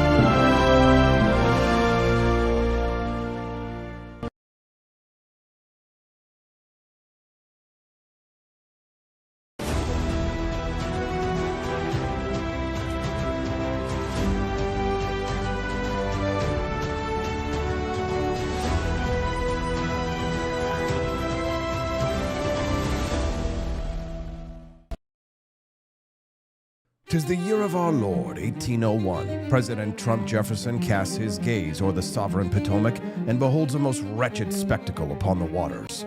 From the cursed shores of Tripoli and the welfare coffers of distant Minnesota comes the brazen Captain Ilhan Omar, commanding her fleet of Barbary pirates. She demands her ransom, billions in reparations. Yet one instrument of fortitude suffices, a steaming chalice of Jeffersonian Java, bold and unapologetic from For Liberty shop. No more tribute to rogues, he thunders, and dispatches the Navy and Marines to smash Omar's fleet asunder.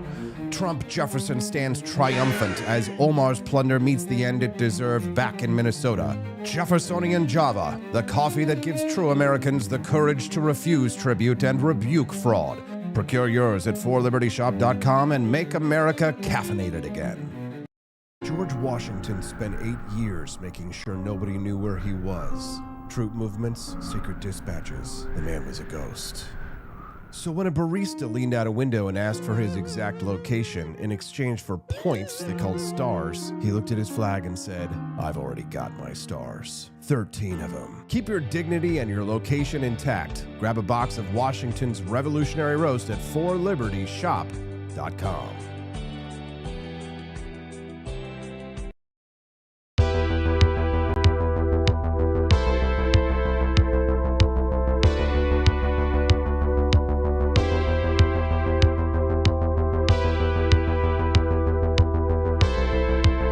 Are you tired of the strange radioactive effects of leftist culture? Do you ever wonder what happened to good old-fashioned American values?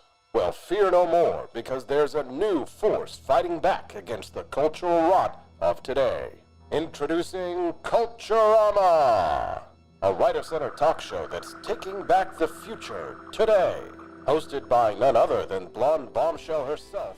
Thanks for sticking around. I'm Austin Peterson. You're watching and listening to the Wake Up America show, and that's on the For Liberty Network at forlibertynetwork.com. If you've been enjoying the show this morning, don't forget to click that like button. It's a totally free way to support the show. And if you'd like to come back and join us, the show schedule is 5 days a week, Monday through Friday, 7 to 9 a.m. Central Time. So click the follow button as well, and you'll get a notification whenever we go live. My next guest is Taylor Burks. He's a fifth-generation Missourian, a native Navy veteran, 19 years of service under his belt, including in 3 combat zones. Former Boone County clerk, former director of the Missouri Division of Labor Standards, and he's a businessman who's run companies with over 250 employees. It's 248 more than mine. So he's now running for Congress in Missouri's newly redrawn 5th District in August 4th Republican primary. Taylor, welcome to the Wake Up America show. Good to see you. Good to be with you again, Austin. Glad to have you here today. So Missouri redistricted back in September of 2025. They've created this new 5th District. So walk us through this district looks like, who's in it, and why you think a Republican can win it. Yeah, so as you mentioned, in 2025, Missouri Republicans redrew our congressional map. Some of us had advocated for a 7-1 map. That's 7 Republicans and 1 Democrat district. We'd advocated for that 4 years ago when we were redistricting after the census. Didn't happen, didn't get through the state legislature, and then President Trump took office and told Republicans, we've got to start playing hardball the way the Democrats do. So Missouri Republicans stepped up to the task, redrew this district boundaries. These lines now stretch from Kansas City. Congressman Cleaver has represented this district for 20-some years now, but we added a bunch of mid-Missourians to this district to make it much more favorable for just Missouri values, conservatives who can run for this seat now, whereas before it had been a stately progressive seat. And so looking at the map, it's got Whiteman Air Force Base. It comes over to Boone County, which is split in half. But then we've got Moberly up in Randolph County, Jefferson City, and a bunch of counties north of Lake of the Ozarks over to Osage County. So 15 counties in this new district. About a quarter of the district is Jackson County, Kansas City, and the rest are all of these other 14 counties that reflect much more Missouri values than they have in the past. Redistricting was a really hot button political issue. This question went all the way up to the Supreme Court, the question of majority minority districts.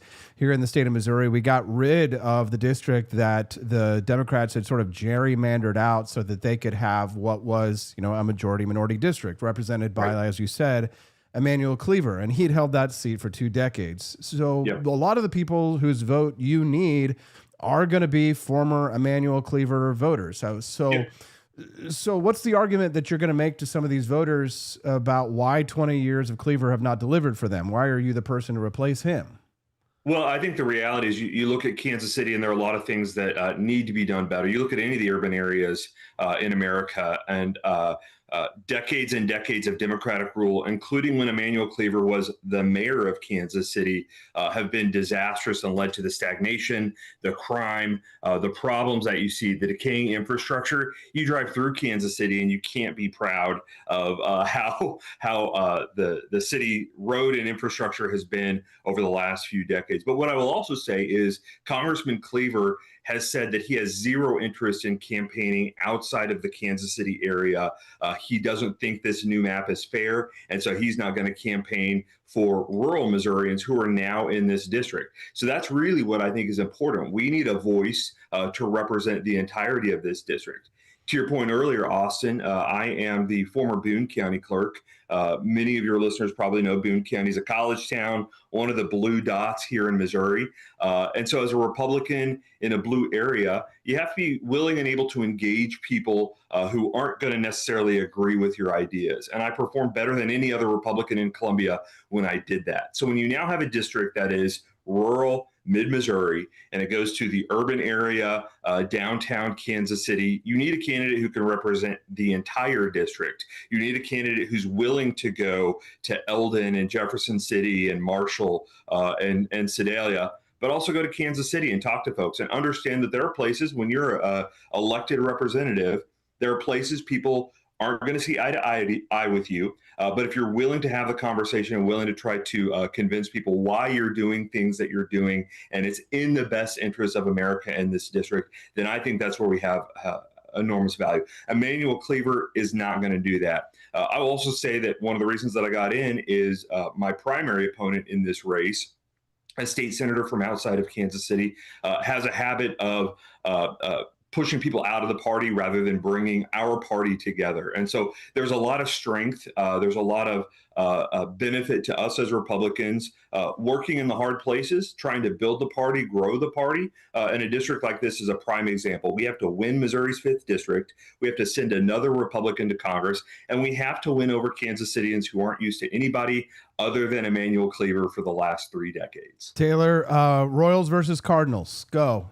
Well, I'll just be honest. I grew up a Cardinals fan. Mark McGwire era, home run era of MLB. My 3 brothers are huge Royals fans, so we go to both. But I root for the Cardinals. Love to see the Royals. Love to go to Kauffman Stadium, which is one of the coolest stadiums in Major League Baseball. And sounds like Kansas City's going to push to get them a new one. But short answer is I'm a Cardinals fan, but nothing against the Royals. Oh man, that's a really brave answer for the district that you're running in, especially Taylor. That's kind of like the gotcha question when I was running for Senate back in 2018 that you always get on the campaign trail is the Royals versus the Cardinals. So I cribbed Roy Blunt's answer for that one, and I said I always root for the Cardinals when they're not playing the Royals. There you go.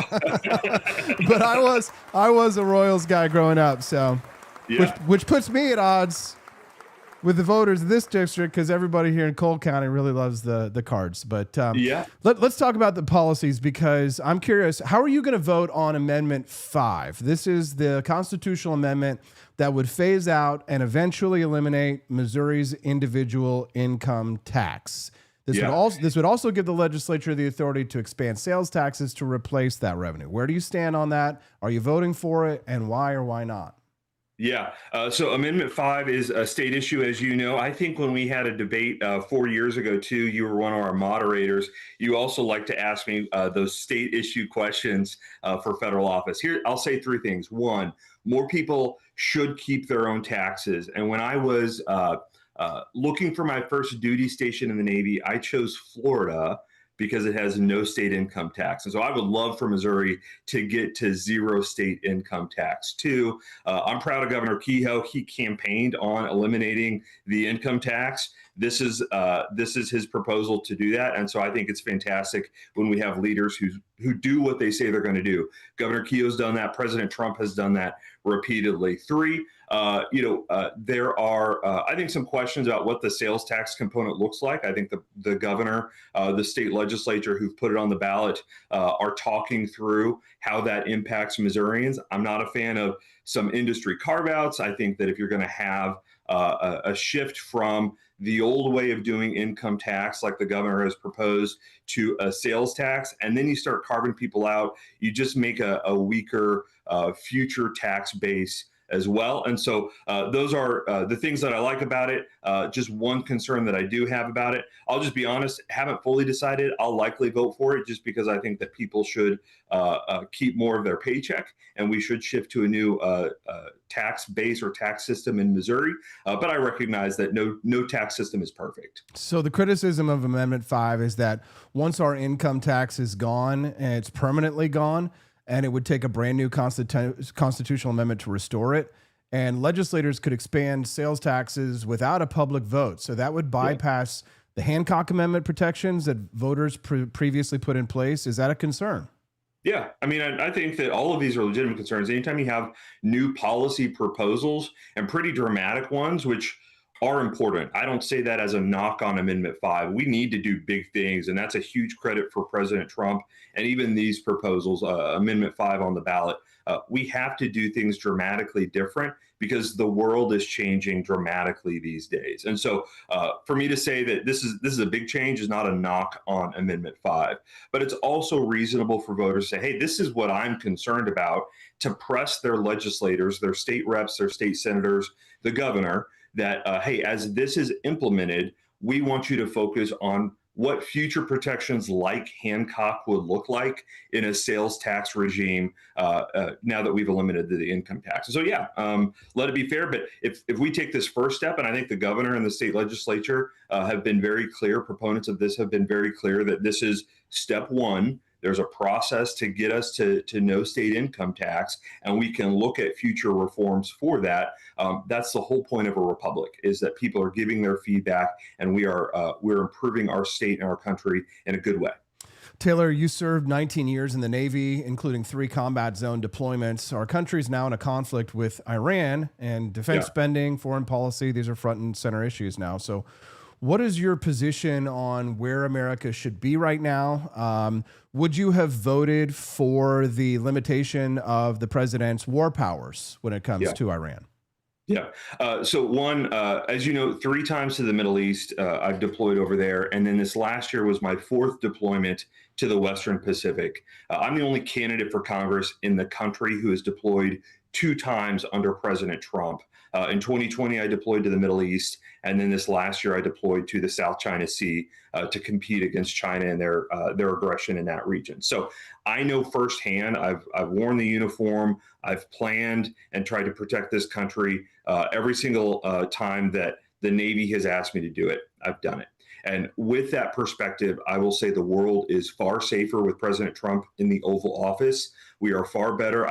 I also deployed under President Obama and had been very active under President Biden. It is night and day how the military is able to operate and the things that we're able to accomplish. So I say that to say, with Iran, President Trump upheld our word and enforced the bright line that every American president has had. So what we're doing in Iran has been long overdue. If the most uncomfortable part about this conflict in Iran is that our gas prices are higher and we are seeing some constraints in supply chain, we've seen this before, and the long-term gain or the long-term benefit is we don't even realize how safe and prosperous the Middle East and the world is going to be when a country like Iran is not continuing to bully and terrorize that region of the world. So I am for this action. I am a proponent of Article 1. Congress has a responsibility. A relationship with the president is valuable. control. The president has authority under the War Powers Act. There's a lot of inside baseball with this.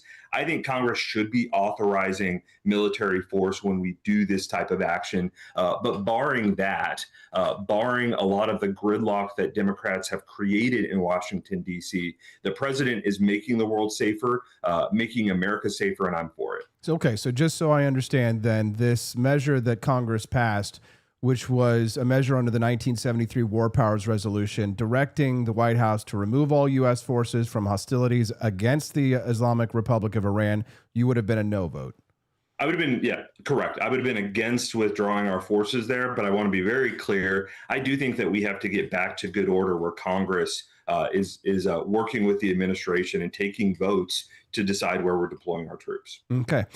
Taylor, let's talk about Bitcoin. I know you're a big Bitcoin guy. I've always been a big cryptocurrency advocate. It's not something you see from a lot of congressional candidates. So what's the argument in favor of Bitcoin for Americans, would you say?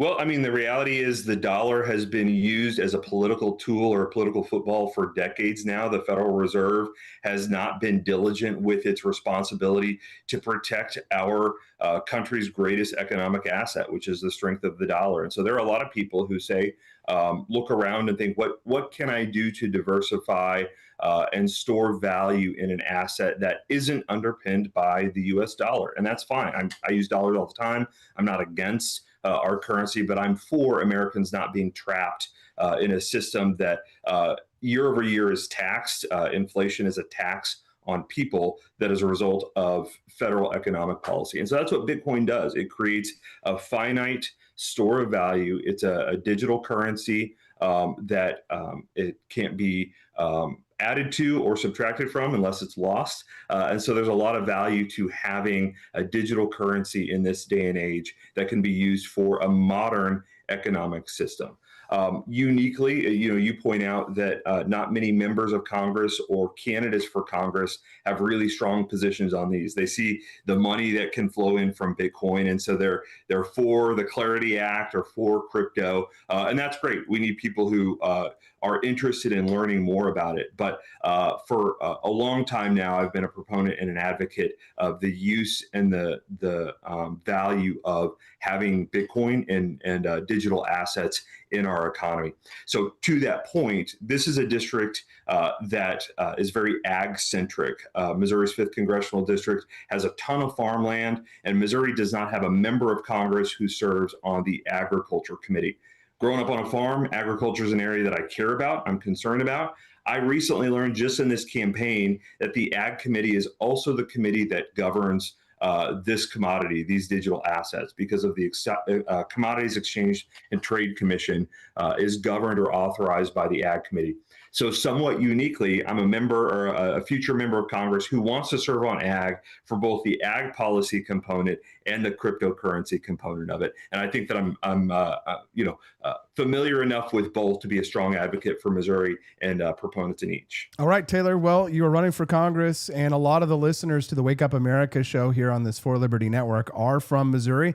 A lot of the people hearing you right now are going to make the decision about whether or not to vote for you or somebody else in the Republican primary. So make your final case to the voters who are going to make that decision. Yeah, there are candidates who are running, have some name ID and different sizes. I'm the only candidate from the mid-Missouri region. I'm the only candidate who can speak for our values for the voters who were added to the 5th Congressional District. I think that's huge. I also think it's huge to have somebody who understands, has worn our uniform, our nation's uniform, and Missouri's not elected a veteran to Congress in nearly 20 years. So there's some value to that. But at the end of the day, this is about growing the party, sending reinforcements for President Trump, who has Missouri values and can lead not just for the next 2 years, but beyond. I'm a candidate who's done that in the hard places in Missouri and the hard places in the world. And so that's why I'm running for Congress. Taylor Burks running for Congress in Missouri. Take a look, and if you like him, you can give him your vote. Taylor, we're going to reach out, of course, to your competitors just in the interest of fairness. I hope you can appreciate that, and we wish you the best of luck in your campaign. Hey, thanks, Austin. Thank you very much. So when Barry comes in, she has a meeting with senior 60 Minutes staffers, and in that meeting, she asked, and I'm quoting, why does the country think you're biased? Is that a correct assessment of that? I wasn't there, I see. But that is what I've been told by my colleagues who were there, and they were shocked. That was sort of her hello to the staff at 60 Minutes. What was the feeling about that particular opening salvo to the team? Uh-oh. She, I am told, said something to the effect of, why do you think the country thinks you're biased? But she didn't offer any kind of a metric. You know, what's your metric? Why do you think so? Do you have a poll? Is there market research? What are you talking about? Because we certainly didn't believe that. And we just felt that she was making statements that perhaps she couldn't back up, and was coming into the news division with hardened, preconceived notions that didn't seem to be thought through. That was Scott Pelley, who was fired from CBS News this week after 37 years. Thank you guys for unlocking the bonus content. We will get to the mini documentary and maybe the great grift off before the end of the show. We've raised $113. Thank you guys so much for your financial generosity. I saw Andy over there bought the Socialism Sucks shirt, and Byron Norris and many of you, Mosbor and others, Quest Fanning, I believe, and Drew Van Runkle have been gifting each other subs. Guys, thank you very much. I'm truly grateful. Let's finish this show because with this, we're right back where we started with these political charlatans. Scott Pelley, now fired from CBS News this week, and in his first interview, he describes a meeting that he clearly believes illustrated that his new boss, Barry Weiss, was out of her depth, which is pretty damn funny. Weiss had walked into a staff session with the 60 Minutes crew and asked them why the country thinks that they are biased. And Pelley's own account of his response in that room is, why do you think so? Do you have a poll, or is there market research? What are you talking about? Because we certainly didn't believe that.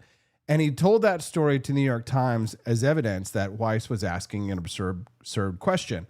Now, the Democratic lean in legacy television newsrooms is essentially an uncontested fact among the people who work inside those buildings. It's discussed, of course, in private. They never discuss this in public. And of course, I've known people who spent significant parts of their careers inside this infrastructure, right? The whole legacy apparatus. And the consistent number that you hear is north of 90% in many of these newsrooms. Remember the NPR drama with the guy who wrote the piece that said that every single person who worked at NPR was registered with the Democratic Party? So this is not an accusation, but this is what happens when you draw from a specific cultural and educational pool for 40 years and you never examine the composition of that room. They love diversity in everything except for diversity of thought or diversity of political party. This is the same 60 Minutes that edited a Kamala Harris interview in 2024. So it was so selectively edited that Trump sued over it, and CBS settled the lawsuit in July of 2025 rather than defend their tape.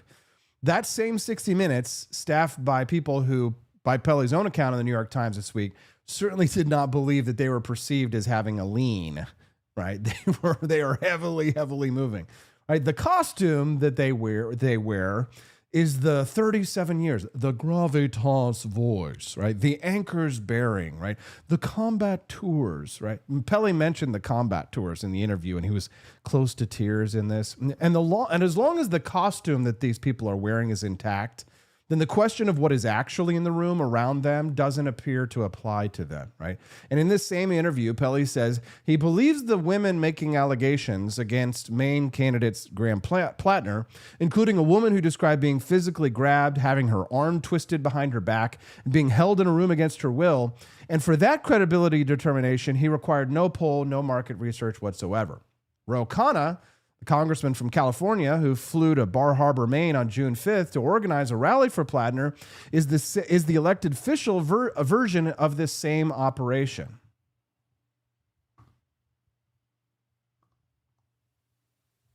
As my sense is before the primary, a lot of this has come out.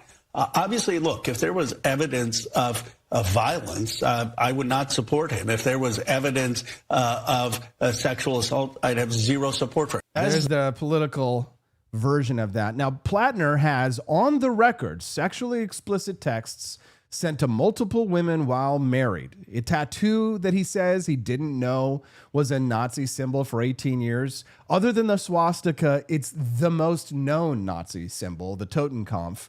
He's had Reddit posts downplaying sexual assault and rape, and 3 former girlfriends in the New York Times, including Lindsay Fifield, who said Plattner grabbed her arm, twisted it up behind her back, shoved her into a bedroom, and held the door closed from the other side until she was calm. Now, Plattner, of course, is denying all this physical abuse, and on that interview that you just saw, Khanna said, if there was evidence of violence, I would not support him. If there was evidence of sexual assault, I wouldn't support him. Well, if asked specifically about Lindsay Fifield, I believe her. The Democratic Party that made believe all women the non-negotiable moral standard for a decade, applied without exception to every accused man, Brett Kavanaugh and others. It was politically inconvenient have its answers to Graham Plattner's documented record. Kirsten Gillibrand, whose political identity for years was built on taking these allegations seriously, she was asked if she still supports Plattner after the New York Times report. She said, we're still going to win Maine. So their principle, the hashtag Me Too campaign, lasted exactly as long as the cost to them was 0. Every person in this segment and every person from the first half of this show followed the same sequence. The principles they have announced very loudly and always honored until it cost them something. Then it's gone without an explanation. And of course, the platform that they have carries the space in between. The American Republic survived the founding era's charlatans because George Washington held, and the institution around him was stronger than the people trying to work that institution from the inside. The only check on the modern charlatans like Ro Khanna, Graham Plattner, Scott Pelley, Candace Owens, and others, the only check that there is you. The people who are tracking the distance between what they say and what they do. And refusing to let the costumes that they wear substitute for their actual record. Thanks so much for tuning in to the Wake Up America show. I'm your host, Austin Peterson. If you enjoyed the show today, don't forget to click the like button as you exit the show today. And while you're watching our bonus content, make sure that you visit the Grift Shop. We've got a full brand overhaul of our Founding Flavors coffee. I think you guys are really going to love it. Stephanie worked very hard to update all of our boxes. We've got lots of grand plans, dreams, and ambitions for the Founding Flavors coffee brand, so we decided to go ahead and standardize all of our boxes. Now, if you guys are already subscribed to our coffee, you'll notice whenever you get your boxes, we've got a new box design. It's a lot cleaner, and everything is in sync. The Franklin's Electric Elixir, still the same delicious coffee with a new box design so that we can take it to the next level. Oh, great grift off? We hit the great grift off? Oh, well, excuse me, princess. Yes, well, okay, I didn't realize we hit the bonus content. We did? Oh, we hit it. Okay. We ain't exiting, biatch. Okay, but I just need 30 seconds to a minute to set up the great grift off. So we're not going away. We'll play the bonus content. No, wait. I'm going to go to a quick commercial break. Don't be mad about that. I have to set it up. I don't want to take the full thing. So I'm going to go set up the game. I'll be right back. Don't go away. It's the Wake Up America show on the 4 Liberty Network.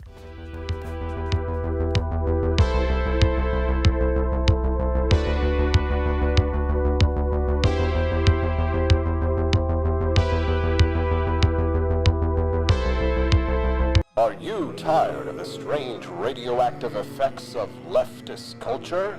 Do you ever wonder what happened to good old-fashioned American values? Well, fear no more, because there's a new force fighting back against the cultural rot of today. Introducing Culturama, a right-of-center talk show that's taking back the future today. Hosted by none other than blonde bombshell herself, Daniela Pensack. She's not just talking, she's taking culture back. With sharp takes, brilliant guests, and a few surprises along the way. Tune in to the live video podcast twice a week, because the future doesn't have to be weird. It can be Culturama. If there wasn't going to be somebody who was a fiery champion of liberty, somebody who would get out there and who would be aggressive, and if they wouldn't do it with more fire or passion than I had, then I would go and I would fight this battle for us. I've fought for the principles that we all share. Parties tend to be secondary to me. We're here because we believe in the principles of liberty. I am not a perfect... All right, guys, the charlatans, the grifters, the mountebanks, the scammers of history trivia game. Let's play. Everybody's welcome to join. If you're watching the Wake Up America show live right now and you have no idea what's going on, basically what has happened is that we have raised so much money on this show that we're going to give a little bit back to you. So if you want to win real prizes, all you have to do is log in on your phone to the website that you see on your screen. Enter in that code that you see, 92523. Everybody's welcome to join. We can take up to 50 players, and we've got plenty of people watching the live stream. Now, I know you're thinking, what is this? Is this a scam? No. But we are going to do a little bit of trivia based on the histories of scammers, charlatans, grifters, mountebanks, the scammers of history. So if we had something fun, Mosbor says he'd be down if we added something for 250 for a 250th anniversary celebration. We'll do it. I tell you, if we raise $250 before the end of this show, so that means like another $100 raised, we're going to give away one of our beautiful 250th anniversary polos to one lucky winner, okay? How does that sound? There you go, Mosbor. If by the end of this show, which is going to be about 10 minutes from now, if we raise another $100, then we are going to give away at random to some live viewer, we're going to give away a free, beautiful 250th anniversary embroidered American flag polo. Sound good? Okay, we've got 7 players. We can take up to 50. Everybody's welcome to play. Take a picture of that QR code that you see on the screen, and it'll take you immediately into the game. I'm called the grift, but it's just a little mini game that you play on your phones, a little trivia. It's totally fun, and everybody's welcome to play. The first place winner is going to get a nice prize from the Grift Shop, which is a $20 gift card so that you can go and spend it to your heart's delight. So head on over crowdparty.app. In just a moment, I'm going to start the 30-second countdown, which means you'll have 30 seconds to get in the game before we begin, and then we lock it and you can't join us. So there you go. Here we go. You now have 30 seconds to go to crowdparty.app and enter in the code 92523. There you go. That's your code. That's your key. You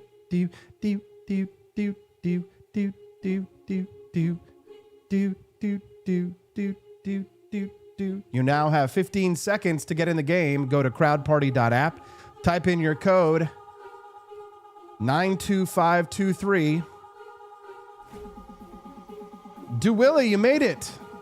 Good to see you, brother. Or gal. I have no idea. There we go. Matthew has joined. 9 out of 50 players. Let's begin. Here we go. Let's play. Charles Ponzi is notorious for pioneering what specific type of financial scam? Now, that should be pretty easy. This game goes through 12 rounds. This is round 1. 3 seconds left. Should be fairly easy. First one, the Ponzi scheme. Everybody got that one. That's the easy one. Quest got it first, so he's number 1 right now, but it's still anybody's game, and we have double points on the last one. Which con artist famously sold the Eiffel Tower not once, but twice? Sold the Eiffel Tower. Can you believe it? Yes, this actually happened. Oh, yeah. Victor Lustig. Very good. Hillary at number 1, B.H. Norris number 2, Quest number 3. It's anybody's game at this point. Round 3. Which Scottish adventurer swindled investors by selling land in a fictional South American country called Poitiers? Gregor McGregor. What a name. That's what I would have guessed. And it was right. Gregor McGregor. My name is Gregor McGregor. Ugh. By yon bonny banks and yon bonny breeze, where the sun shines bright on Loch Lomond, where deep in purple hue the Highland hills we view, and the sun coming out in the gloaming. By yon bonny banks and yon bonny breeze. Sarah Howell operated a Philadelphia bank and promised impossible returns, known as what? The Lady's Deposit. Very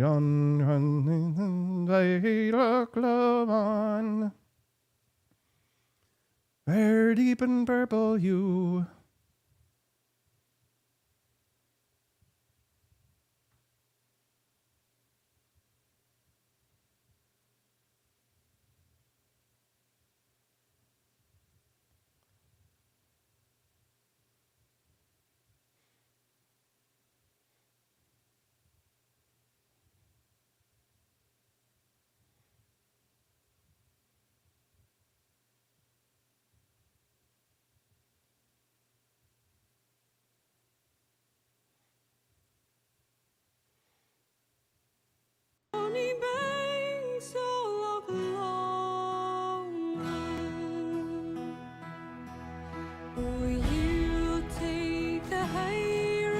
And I'll take the low road. I'll leave the forty, and my true love will never meet again. Bonny, bonny banks of Loch Lomond.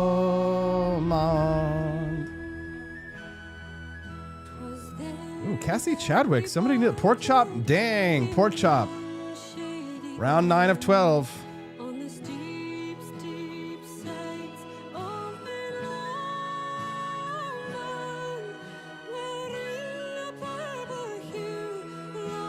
Highland hills we view.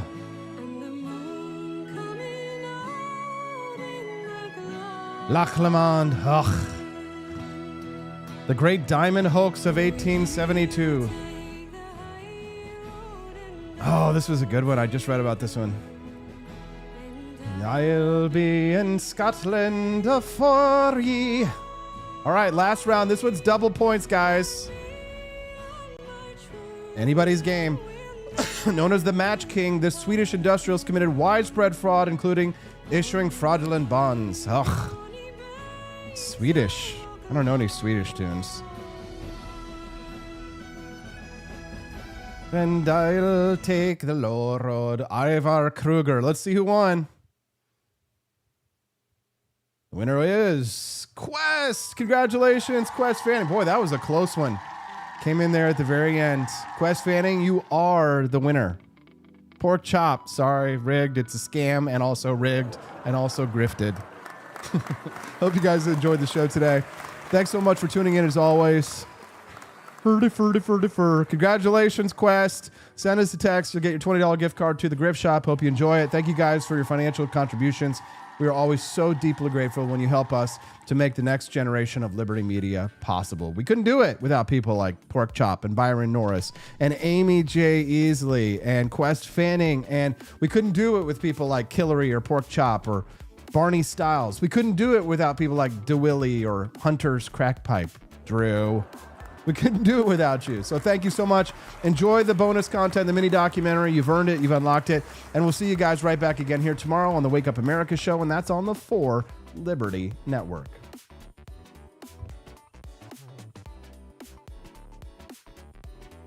In the quiet town of Braintree, Massachusetts, on January 23, 1737, a boy was born into modest circumstances who would one day risk the largest fortune in New England for the dream of American independence.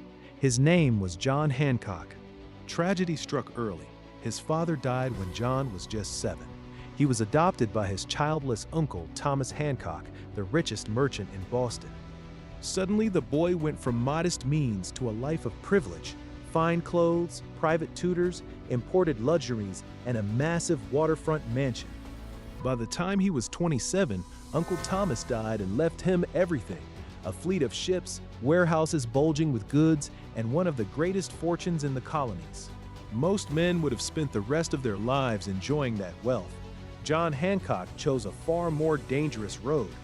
When Parliament began passing tax after tax, the Stamp Act, the Townshends Acts, the Tea Act, Hancock saw tyranny, not taxation. His ships openly defied British customs laws. In 1768, British authorities seized one of his finest vessels, the sloop Liberty, claiming it was loaded with smuggled wine. The people of Boston erupted. Riots broke out. Hancock was now public enemy number one to the British. He didn't back down. He used his fortune like a weapon, funding protests, supporting the Sons of Liberty, and openly defying royal governors. The British branded him a smuggler and a traitor. They placed spies on his ships and watchers outside his mansion. But the more they threatened him, the bolder Hancock became. By 1774, he had risen to become president of the Massachusetts Provincial Congress. The British marked him for arrest. In April 1775, General Gage sent troops to Lexington specifically to capture Hancock and Samuel Adams.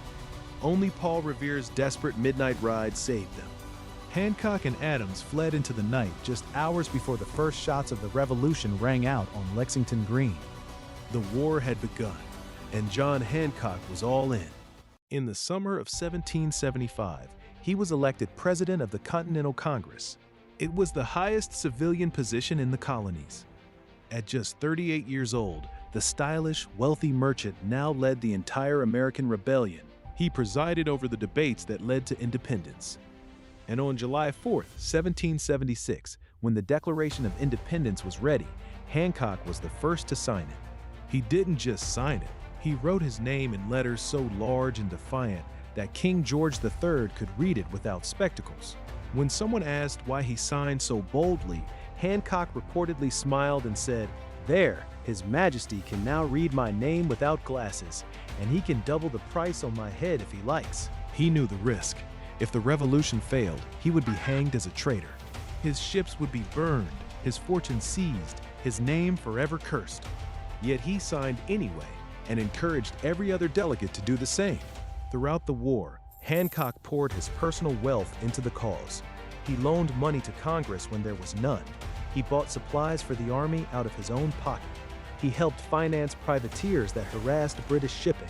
While Washington fought on the battlefield, Hancock fought with credit, influence, and cold, hard cash. He served as governor of Massachusetts during some of the war's darkest years. He dealt with mutinies, inflation, and desperate shortages. He never wavered. Even when his own health failed and creditors circled, he kept supporting the fight for liberty. After the war, Hancock continued to serve. He helped push Massachusetts to ratify the Constitution and served again as governor until his death. On October 8, 1793, at the age of 56, John Hancock died at his home in Boston. Thousands lined the streets for his funeral procession. The man who had risked everything was mourned as a true son of liberty. John Hancock was vain, flamboyant, and loved the spotlight. He wore the finest clothes, drove the grandest carriages, and enjoyed being the center of attention.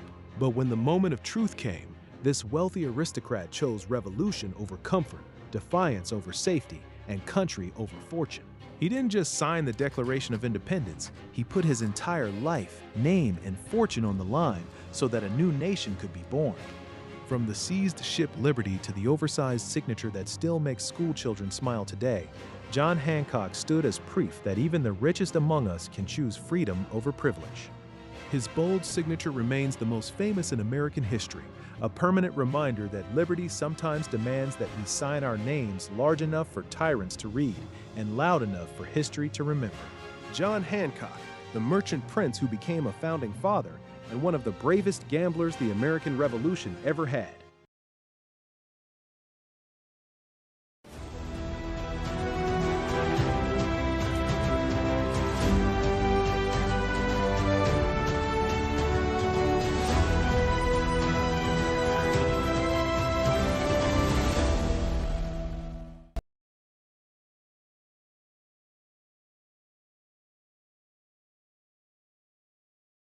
Hark! I've discovered a brew so bold, 'twill ignite the spirit of liberty.